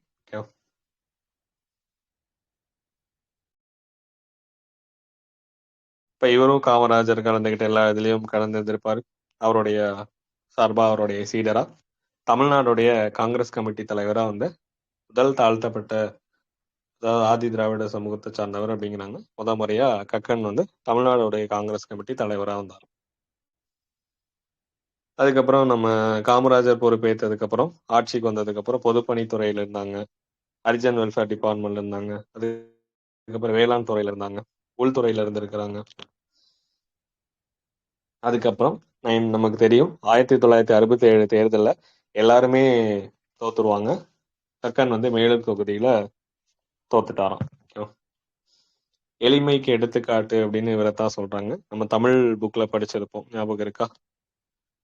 தமிழ் புக்ல கொடுத்திருந்திருப்பாங்க. எளிமைக்கு எடுத்துக்காட்டு வந்து கக்கன். அவர் பொறுப்புல இருந்தப்பதான், ஏன்னா பப்ளிக் ஒர்க் டிபார்ட்மெண்ட்ல இருந்திருக்கார், பொதுப்பணித்துறையில இருந்ததுனால நிறைய நீர்த்தேக்கங்களை உருவாக்கி இருந்திருப்பாங்க. வைகை நீர்த்தேக்கங்கள், அதுக்கப்புறம் 2 வேளாண் கல்லூரி உருவாக்கி இருக்காராம். இவருடைய பெயர்ல அஞ்சல் தலை வெளியிட்டிருக்காங்க 1999ல. கக்கன் வந்து உத்தமமானவர்னு சொல்றாங்க. நேர்மையானவர், மற்றவர்களும் நேர்மையாக வாழ வேண்டும் என்று ஆசைப்படுபவர்னு சொல்றாங்க. அப்ப கோடிக்கணக்குல பணம் புழங்கிய இடத்தில் இருந்தும் அதில் ஒரு காசை கூட அபகரிக்காதவர், அனுபவிக்காதவர் அப்படின்னு யாரு சொல்லியிருக்காங்கன்னா நம்ம கவிஞர் கண்ணதாசன் வந்து சொல்லியிருக்காங்க. தமிழ் மன்னர் யாருன்னு, தமிழ் மன்னர் அப்படின்னு யார சொல்லுவாங்க?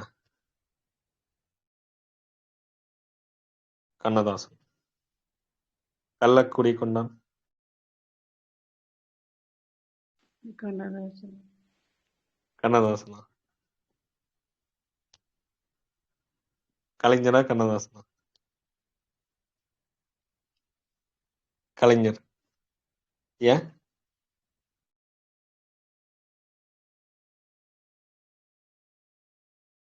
டால்மியாபுரம் கள்ளக்குடின்னு பேரை மாத்தணும்னு போராடி இருந்திருப்பாரு. கங்கை கொண்டான் ராஜேந்திர சோழன். ராஜேந்திர சோழனா? ஓகே. முடிகொண்ட சோழன்?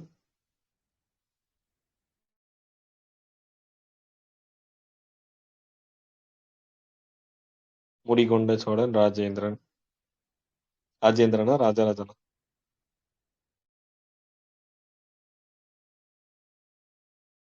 முடிகொண்ட சோழன்.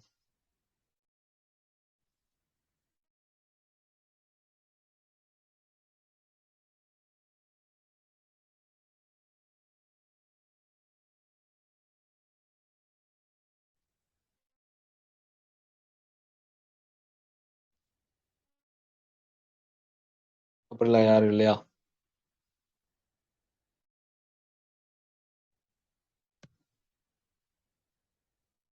முடிகொண்ட சோழன் படிச்சது இல்லையா?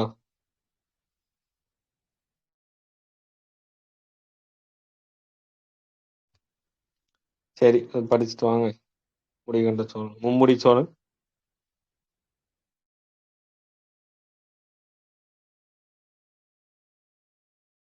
ராஜராஜன். ராஜராஜன். மதுரை கொண்டான்?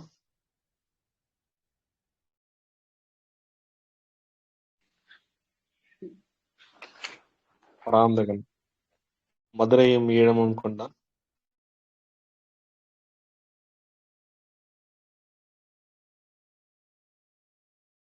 அதுவும் பராந்தகன்.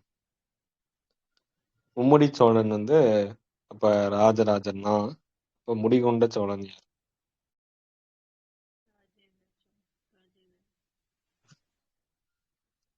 ராஜேந்திர சோழன். ஓகேவா? கடாரம் கொண்டான்? அது ராஜேந்திர சோழன். ராஜேந்திர சோழனுடைய பிறந்த நாள் எப்ப? ஜூலை 23. ஜூலை 23. அரசு விழாவா, திருவாதிரையா? நம்ம திருவாதிரை தினத்தை அரசு விழாவா தமிழ்நாடு கவர்மெண்ட் வந்து அனௌன்ஸ் பண்ணியிருந்திருப்பாங்க. ராஜராஜனோட இது எப்ப?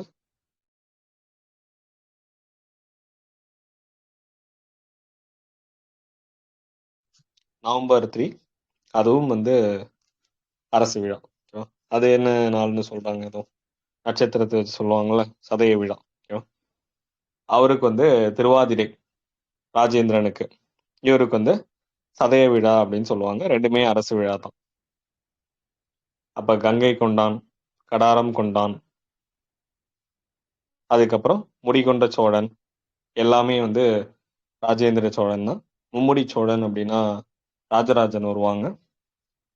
மதுரை கொண்டான், மதுரையும் ஈழமும் கொண்டான் அப்படின்னா பராந்தகன். 1 2? 1. ஓகே. கள்ளக்குடி கொண்டான் யாரு? கலைஞர். கலைஞர். யார் சொன்னாரு?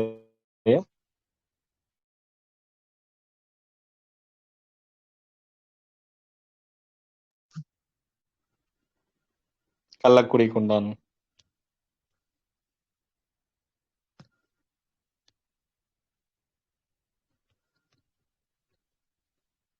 சரி, கள்ளக்குடி மகாகாவியம் யார் எழுதுனா?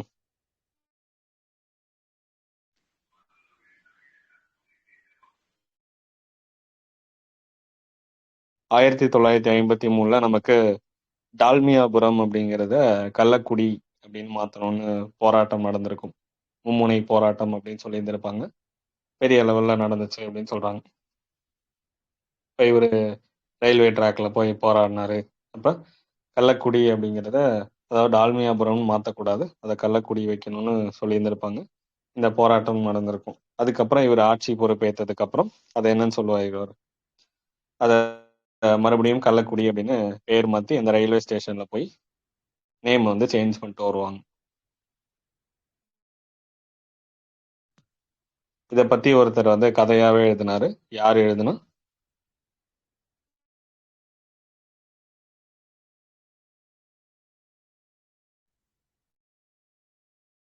தெரியலையா? கண்ணதாசன். ஏன்? அவரும் இவருடைய போராடி, அவரும் சிறைக்கு போயிருந்திருப்பாரு. அவரும் திமுக தான் இருந்திருப்பாரு. அப்ப சிறைக்கு போனதுனால அதை பத்தின கதையைத்தான் கள்ளக்குடி மகாகாவியம் அப்படின்னு எழுதி.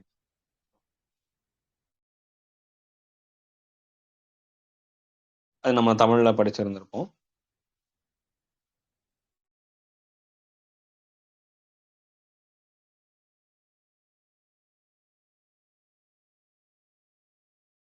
இவரோட இதுல பாருங்க, பெருசா வந்து கேள்வி வந்து இப்ப கேட்கிற இடம் ஒண்ணு இல்லை. அந்த இதுதான் கடைசி காங்கிரஸோடைய சிஎம். அதுக்கப்புறம் வந்து அந்த ஹிந்தி எதிர்ப்பு போராட்டங்கள் தான் உள்ள கேட்கணும் அப்படின்னா அது ரிலேட்டடா தான் இருக்கும். அதுவும் நம்ம அங்கங்க படிச்சிருவோம்.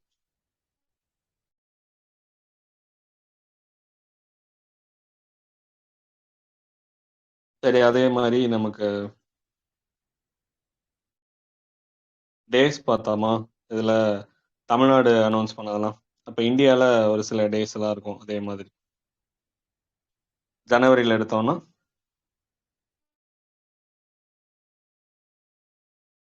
ஜான் 9 என்ன டே? வெளிநாடு வாழ் இந்தியர். வெளிநாடு வாழ் இந்தியர் பிரவாசி பிரவேசி பாரதிய திவாஸ் அப்படின்னு சொல்லுவாங்க.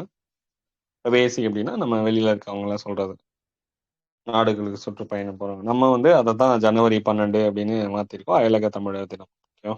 அவங்க ஜான் 9ல 2 வருஷத்துக்கு ஒரு தடவை 2015 இருந்து பண்றோம். கடைசியா எங்க நடந்துச்சு? புவனேஸ்வர், ஒடிசா. புவனேஸ்வர் 2025 வந்து நடந்திருக்கும். கடைசியா வந்து அங்க நடந்திருக்கும். ஓகே, அடுத்து ஜனவரி 12 வந்து என்ன தினம்?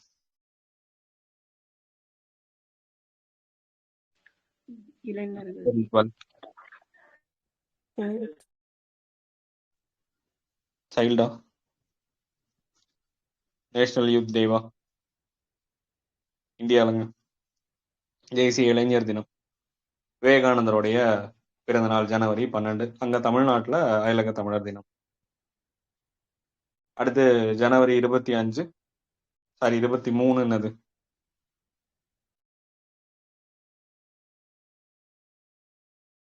பராக்கிரம் திவாஸ், வீர நாள் அப்படின்னு சொல்லுவாங்க. இதுவும் ப்ரீவியஸ் இயர் கொஸ்டின் தான். சுபாஷ் சந்திர போஸுடைய பிறந்தநாள், ஒடிஷா கட்டாக். சரி, அதுக்கப்புறம் ஜான் 24 என்ன தினம்?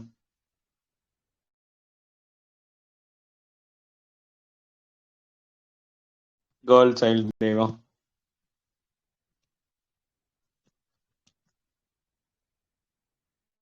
ஜனவரி 24.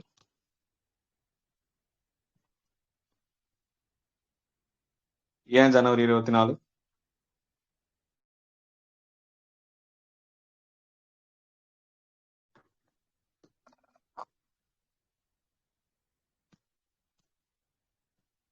ஏன் ஜனவரி 24 வச்சிருக்காங்க? அதுல ஏதாவது ஸ்பெஷல் டே இருக்கு?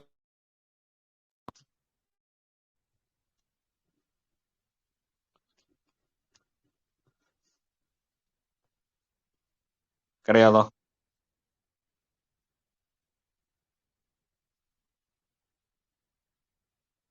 இந்திரா காந்தி பிறந்த நாளா? இந்திரா காந்தி பிறந்த நாள் நவம்பர் 19 கிடையாதா? ஒருமைப்பாட்டு தினம்.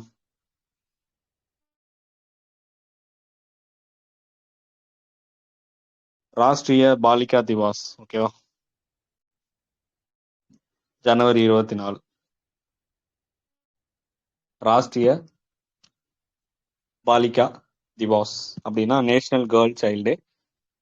இந்திரா காந்தி அவங்க சொன்னது வந்து கரெக்ட் தான். ஆனா வந்து பிறந்தநாள் கிடையாது. 1966 ஜனவரி 24ஆம் தேதி தான் அவங்க பிரைம் மினிஸ்டர் ஆனாங்க. Okay.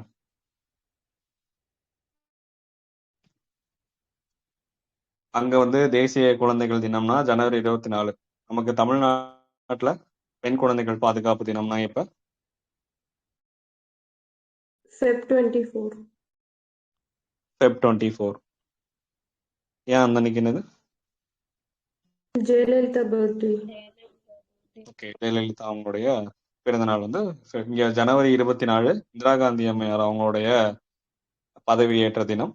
1966 டு 76 வரைக்கும் இருந்திருப்பாங்க. ஜனவரி 24ஆம் தேதி பதவியேற்றாங்க. February 24 வந்து நம்ம ஜெயலலிதா அவங்களுடைய பிறந்தநாள். தமிழ்நாடு கவர்மெண்ட் அந்த அன்னைக்கு ஸ்கீம் கூட தொடங்கி இருப்பாங்க. என்ன ஸ்கீம் தொடங்கினாங்க?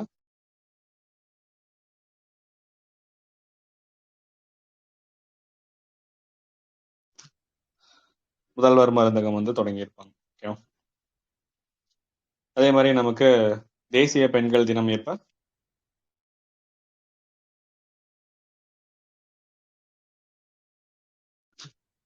நவம்பர் 13. February 13 இல்லையா? அதான் ஏப்ரல் 13, நவம்பர் 13.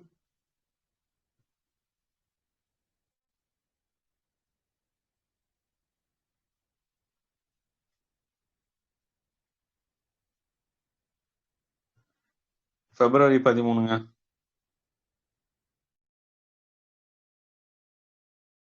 இவங்களுடைய நம்ம சரோஜினி நாயுடு அவங்களுடைய பிறந்தநாள். அதே இதுக்கு நேஷனல் இன்டர்நேஷனல் லெவல்ல உமன்ஸ் டே அப்படின்னா March 8 வந்து. okay. அது போக பெண் குழந்தைகள் உலக பெண் குழந்தைகள் தினம் அப்படின்னா October 11 வந்து வந்திருக்கும். இதெல்லாம் வந்து பெண்கள் ரிலேட்டடா வருது. அதுக்கப்புறம் Jan 25 என்ன டே? தேசிய வாக்காளர் தினம். நம்ம அந்த அன்னைக்கு தான் இந்திய தேர்தல் ஆணையம் அமைச்சாங்க.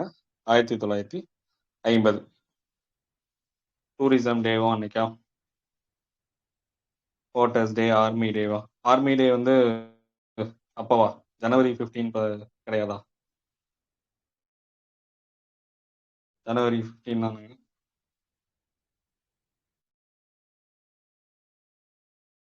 ஓகே, டூரிசம் டே நினைக்கிறேன் Jan 25. அதே மாதிரி இங்க வந்து தமிழ் மொழி வளர்ச்சி தினம், இல்லாட்டி இன்னொன்னு என்னது, மொழிப்போர் தியாகிகள் தினம்னு சொல்லுவாங்க, ஜனவரி 25. அடுத்து February 13 சொல்லியாச்சு. நம்ம தேசிய அளவில் பெண்கள் தினம், சரோஜினி நாயுடைய பிறந்தநாள். அது போக February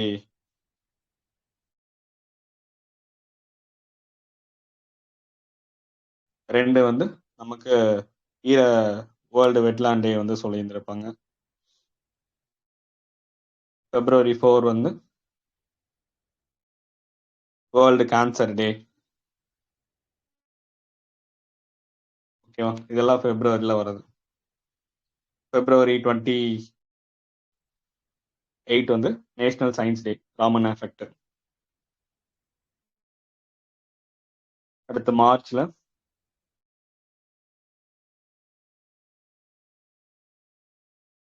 நமக்கு தெரிஞ்சது வாட்டர் டே இருக்கும்.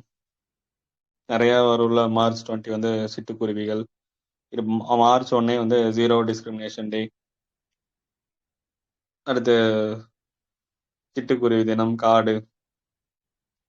March 23 வானிலை. 24 வந்து காச நோய். இது எல்லாமே படிச்சிருந்திருப்போம். 21 வந்து ஃபாரஸ்ட்ரி. March 20 வந்து சிட்டுக்குருவி. 22 வந்து வாட்டர் டே. 23 வந்து வானிலை தினம். 24 வந்து காச நோய் சொல்லியிருந்திருப்பாங்க. அதுக்கப்புறம் ஏப்ரல்ல அடிக்கடி எக்ஸாம்ல கேட்கறது, நம்ம தமிழ்நாட்டில் பார்க்கும்போது சமத்துவ தினம். அங்க வந்து April 21 என்ன டே? சிவில் சர்வீஸ் டேவா? April 21 வந்து சிவில் சர்வீஸ் டே, குடிமை பணிகள் தினம். இது எக்ஸாம்ல 2 டைம் கேட்டிருந்திருப்பாங்க. அதே மாதிரி ஏப்ரல் 22 என்ன டே? ஏப்ரல் 22 புவி தினம் சார். பூமி. ஓகே. ஏப்ரல் 23 புத்தகம். ஓகே, புத்தக தினம், புக் டே வந்து சொல்லியிருப்பாங்க, ஷேக்ஸ்பியரோடது. ஏப்ரல் 24 நம்ம நேஷனல் பஞ்சாயத்து ராஜ் டே. அந்த அன்னைக்கு தான் நடைமுறை வந்துச்சு. அதே மாதிரி ஜூன் 1 வந்து அர்பன், நம்ம இங்க வந்து ஊரகனா அங்க நகர்ப்புறம் எப்ப நடைமுறைக்கு வந்துச்சுன்னா 74வது சட்ட திருத்தம் ஜூன் 1 1993.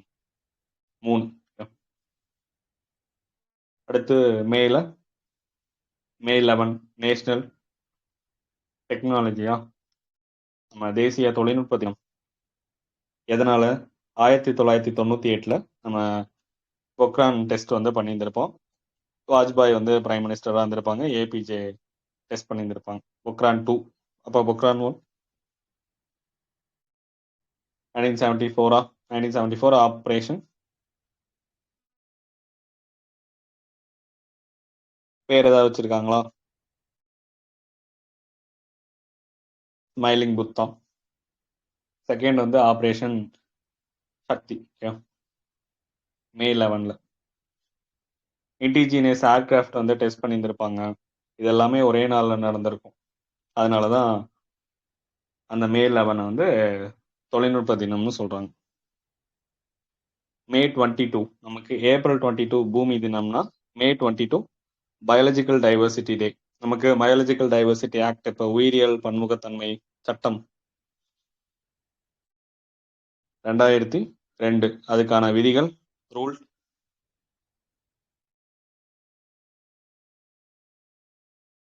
பயாலஜிக்கல் டைவர்சிட்டிக்கான ரூல் எப்போ கொண்டு வந்தாங்க? 2017. ஓகே, அதுக்கான டே எப்போ அப்படின்னா அதே 2லயே வரும். அங்கே 2002 தான், இங்கே மே 22. மே 22 வந்து உயிரியல் பன்முகத்தன்மை தினம். அதே மே 21 ஒன்று இருக்கு, தேசிய பயங்கரவாத எதிர்ப்பு தினம்னு சொல்லுவாங்க. நம்ம ராஜீவ் காந்தியோடைய படுகொலை தினம். அவருடைய பிறந்த நாள் வந்து தீவிரவாதிகள், அவருடைய பிறந்த நாள் என்ன சொல்லுவாங்க? இவரோடது நல்லிணக்க தினம்னு சொல்லுவாங்க. ஓகே, இந்திரா காந்தியோடது வந்து நவம்பர் 20, ஆகஸ்ட் 20 கிடையாதா? ஆகஸ்ட் 20. ஓகேவா? நவம்பர் 19 வந்து ஒருமைப்பாடு தினம். ஆகஸ்ட் 20 வந்து நல்லிணக்க தினம். மே 21 மே 21 வந்து தேசிய பயங்கரவாத எதிர்ப்பு தினம். அவருடைய பிறந்தநாள் வந்து ஆகஸ்ட் 20, நல்லிணக்க தினம். அதே மாதிரி மே 22 என்னது? பயாலஜிக்கல் டைவர்சிட்டி டே, இன்டர்நேஷனல். மேக்கு அப்புறம் நம்ம என்ன படிச்சிருப்போம்? ஜூன் 5 வந்து வேர்ல்டு என்விரான்மெண்ட் டே. ஜூன் 15 வந்து ஏர், ஓகேவா, காற்று தினம்.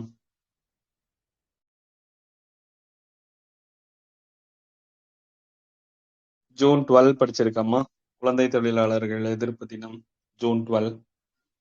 அதுக்கப்புறம் ஜூன் 25 சம்விதான் ஹத்யா திவாஸ், ஓகே, அரசியலமைப்பு படுகொலை தினம். ஜூன் 15 வந்து முதியோர் வன்கொடுமை எதிர்ப்பு தினமா, முதியோர் கொடுஞ்செயல் எதிர்ப்பு தினம்னு படிச்சிருந்திருப்போம். அதே ஜூன் 25 வந்து சம்விதான் ஹத்யா திவாஸ், அரசியலமைப்பு படுகொலை தினம். 1975 நமக்கு எமர்ஜென்சி கொண்டு வந்தது, இன்டர்னல் எமர்ஜென்சி கொண்டு வந்த டே தான் வந்து சம்விதான் ஹத்யா திவாஸ். சம்விதான் அப்படின்னா நம்ம கான்ஸ்டியூஷன், ஹத்யா அப்படின்னா கொலை பண்றது. இப்ப அரசியலமைப்பு படுகொலை தினம்னு சொல்லுவாங்க, திவாஸ்னா தினம். அப்ப இதெல்லாம் ஜூன்ல படிச்சிருந்திருப்போம். அதே நமக்கு நேஷனல் ஸ்டாட்டிஸ்டிக்ஸ் டே,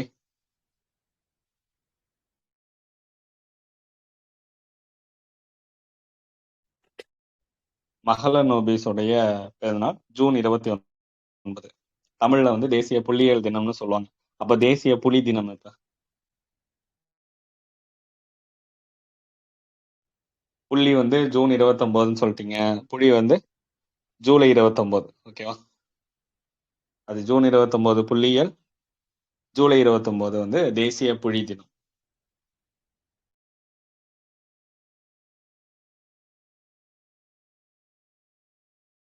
அப்ப ஜூலை 28, ஜூலை 29 புலி சொல்லிட்டீங்க.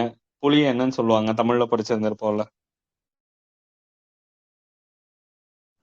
இயற்கையின் பாதுகாவலனா? Conservation. என்னங்க?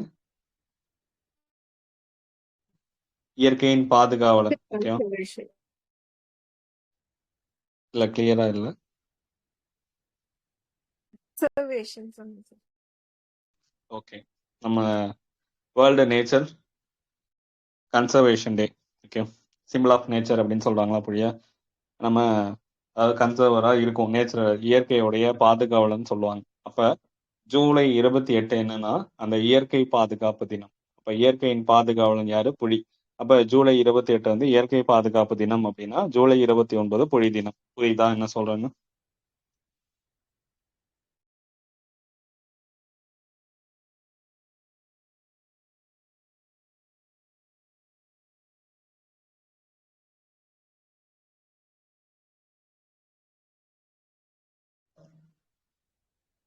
இதெல்லாம் ஜூலைல வர்றது ஞாபகம் வச்சுக்கோங்க.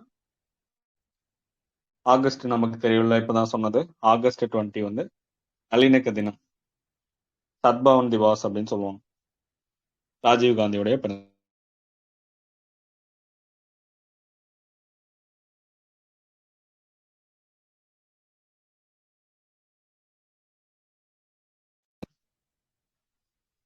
ஆகஸ்ட் 3/13. ஆகஸ்ட் 3 என்னது?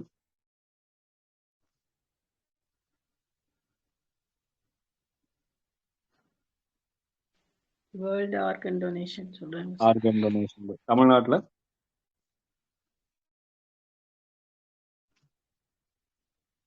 செப்டம்பர் 23.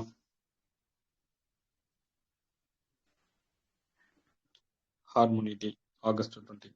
இங்க வந்து செப்டம்பர் 23. ஆகஸ்ட் 23 வந்து நேஷனல் ஸ்பேஸ் டே சொல்லுவாங்களா? ஸ்பேஸ் சயின்ஸ் டேன்னு சொல்லுவாங்க. தேசிய விண்வெளி அறிவியல் தினம், தேசிய விண்வெளியியல் தினம். சந்திராயன் 3 வந்து அப்பதான் லேண்ட் ஆச்சு, அதோடைய நினைவா நம்ம சொல்லுவோம். சந்திராயன் 1 லேண்ட் ஆன பிளேஸ் பேர் என்னது?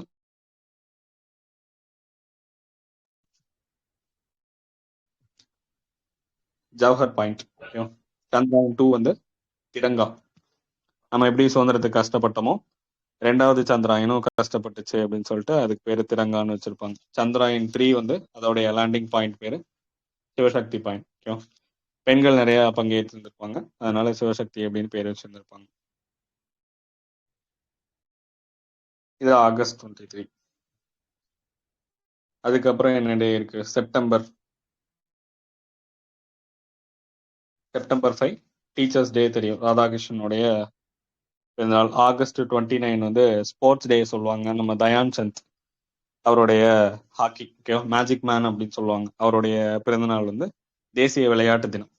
ஹாக்கி பிளேயர், ஓகே, எப்படினாலும் வின் பண்ண வச்சிருவாராம், அதுதான் மேஜிக் மேன் அப்படின்னு சொல்லுவாங்க. அவருடைய பிறந்தநாள் தான் ஆகஸ்ட் 29 நம்ம தேசிய விளையாட்டு தினமா செலிப்ரேட் பண்றோம். ஓகே, ஆகஸ்ட்ல. அதுக்கப்புறம் செப்டம்பர் 5 ராதாகிருஷ்ணனுடைய பிறந்தநாள், டீச்சர்ஸ் டே தெரியும். செப்டம்பர்லயே நிறைய படிச்சிருந்திருப்போம். நம்மளதுல அண்ணாவுடைய பிறந்தநாள் செப்டம்பர் 15. 5 வந்து டீச்சர்ஸ் டேனா 15 வந்து அண்ணாவுடைய பிறந்தநாள். தேசிய மக்களாட்சி தினமா நம்ம சொல்றோம். செப்டம்பர் 16 ஓசோன் தினம். செப்டம்பர் 17 நம்ம பெரியாருடைய பிறந்தநாள், சமூக நீதி நாள். செப்டம்பர் 11 யாருடைய பிறந்தநாள்? சுப்பராயன்.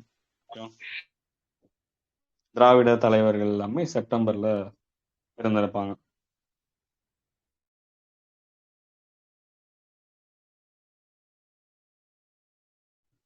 மோஸ்ட்லி செப்டம்பர்ல அவ்வளவுதான் நமக்கு தெரிஞ்சு. செப்டம்பர் 11 மகாகவி தினம் ஆரம்பத்திலே பார்த்தோம். ஓகே, அதுக்கப்புறம் நம்ம அக்டோபர் 2 தெரியும், காந்தி ஜெயந்தி வரும். அக்டோபர் 1 முதியோர் தினம். முதியோர்கள் தினம், எல்டர்ஸ் டே. செப்டம்பர் 15 வந்து என்ஜினியர்ஸ் டே.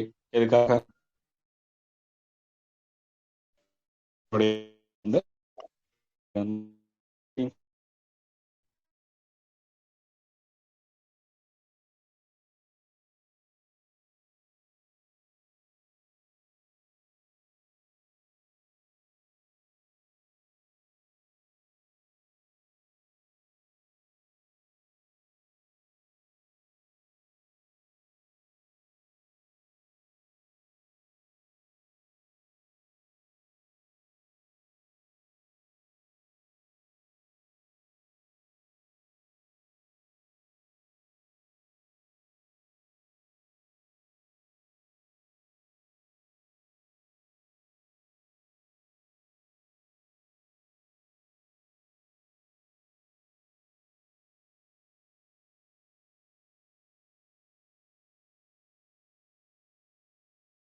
செப்டம்பர்ல என்ன பார்த்தோம்? அண்ணாவுடைய பிறந்தநாள், ஓசோன் டே அதெல்லாம் பார்த்து முடிச்சிட்டோமா? அக்டோபர் 1 வந்து முதியோர் தினம், 2 வந்து காந்தி ஜெயந்தி.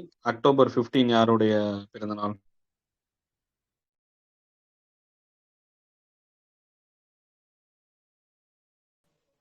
ஏபிஜே அப்துல் கலாம். ஏபிஜே உடைய பிறந்தநாள். என்ன தினமா? National students டேவா? மாணவர்கள் தினம் வந்து அவரோட தான். ஜூலை 15 ஒன்று சொல்ல மறந்துட்டேன். அங்க வந்து காமராஜருடைய பிறந்தநாள்னா இன்னொன்னு தேசிய அளவில் என்ன தினம் அது?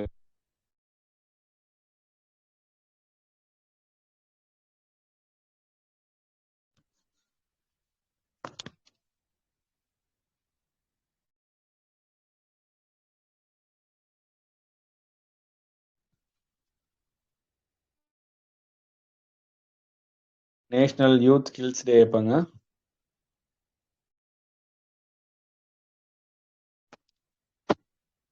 நேஷனல் யூத் ஸ்கில்ஸ் டே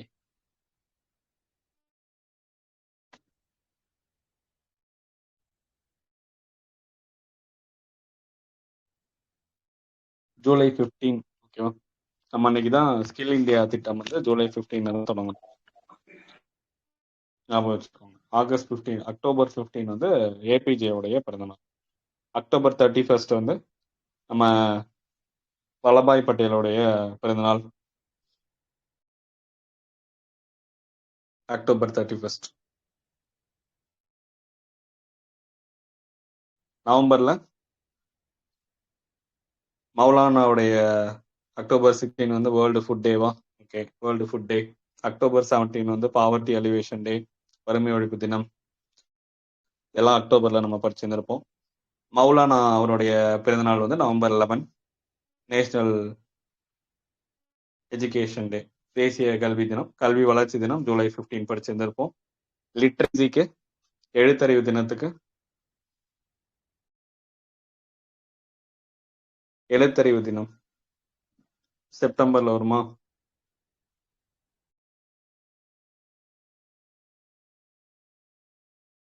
சரி, எழுத்தறிவு தினம் கண்டுபிடிச்சு சொல்லுங்க. அடுத்து இப்ப ரீசெண்டா அனௌன்ஸ் பண்ணது நவம்பர் 15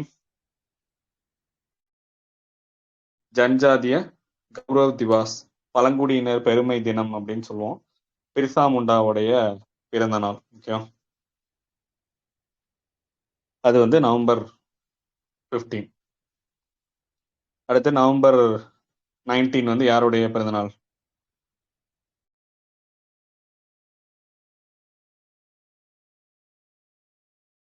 இந்திரா காந்தி அவங்களுடைய பிறந்தநாள் வந்து நவம்பர் 19, இன்டெகிரிட்டி டே, தேசிய ஒருமைப்பாட்டு தினம். அடுத்து 2015ல நம்ம அனௌன்ஸ் பண்ணோம் நவம்பர் 26 வந்து சம்விதான் திவாஸ் அப்படின்னு சொல்லிட்டு அனௌன்ஸ் பண்ணோம். சம்விதான், அரசியலமைப்பு தினம். அதே நவம்பர் 25 என்னது? நவம்பர் 25 பெண்களுக்கு எதிரான வன்முறை ஒழிப்பு தினம். நவம்பர் 26 இன்னொரு தினம் படிச்சிருக்கோம் பெண்கள் ரிலேட்டடா, எங்க சோஷியல் இஷ்யூஸ் படிக்கும் போது. நவம்பர் 26 வரதட்சணையா? வரதட்சணை படிச்சிருந்திருப்போம். Okay, November 26.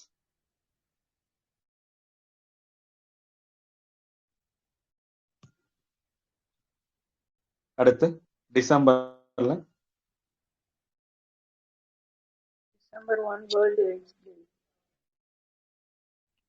Okay, December 1 AIDS டேவா? சரி, டிசம்பர் வேற ஏதாவது இருக்கா? நம்ம திருக்குறள் வாரம்லாம் படிச்சோம் கடைசி வாரம். 3 சார். டிசம்பர் 3 வந்து மாற்றுத்திறனாளிகளுக்கான தினம் படிச்சிருந்திருக்கோம். டிசம்பர் 10 வந்து ஹியூமன் ரைட்ஸ் டே படிச்சிருக்கோம். மண் தினம் வைப்பாங்க. 5 என்ன பை? December sir. டிசம்பரா? ஓகே. மலைகள் தினம் டிசம்பர் 11. டிசம்பர் 11.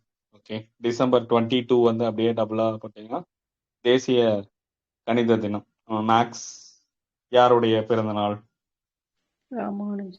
ராமானுஜருடைய பிறந்த நாள் டிசம்பர் 22. டிசம்பர் 23 வந்து கிசான் திவாஸ், நம்ம விவசாயிகள் தினம். சரண் சிங்கோடைய பிறந்தநாள். அவர் விவசாயிகள் சங்கத்துடைய தலைவரா இருந்திருப்பாரு. டிசம்பர் 24 வந்து நேஷனல் கன்சியூமர் டே. நுகர்வோர் பாதுகாப்பு சட்டம் வந்து 1986 கொண்டு வந்தாங்க. அதுக்கப்புறம் அந்த டிசம்பர் 24 நமக்கு நிறைய பேருடைய நினைவு தினம் இருக்குமா. டிசம்பர் 6 வந்து அம்பேத்கருடைய நினைவு தினம். டிசம்பர் 24 யாருடைய நினைவு தினம்? பெரியார் and எம்ஜிஆர்.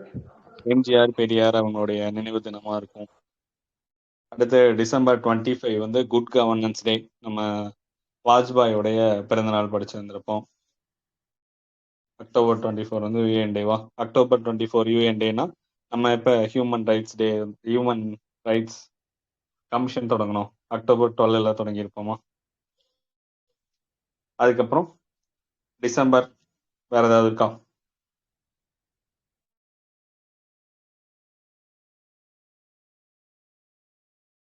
அவ்வளவுதான் படிச்சிருக்கோம். மோஸ்ட்லி நம்ம சோஷியல் இஷ்யூஸ் ரிலேட்டடா அவ்வளவுதான் படிச்சிருப்போம் டிசம்பர்ல.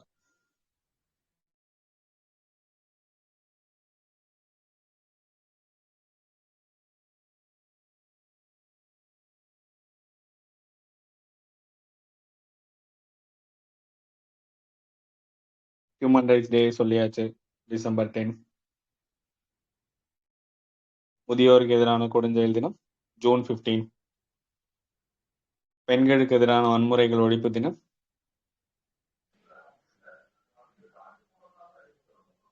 நவம்பர் 24. நவம்பர் 25. அடுத்து நவம்பர் 14 நமக்கு அதை சொல்ல மறந்துட்டோம். சில்ட்ரன்ஸ் டே, நம்ம நேருவோடது.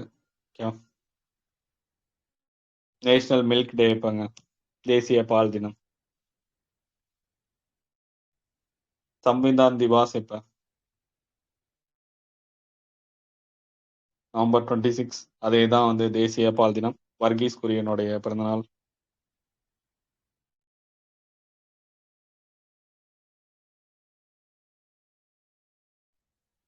அவ்வளவுதான். அதுக்கப்புறம் மோஸ்ட்லி டிசம்பர்ல அவ்வளவுதான் இருக்கும் நம்ம பார்த்தது.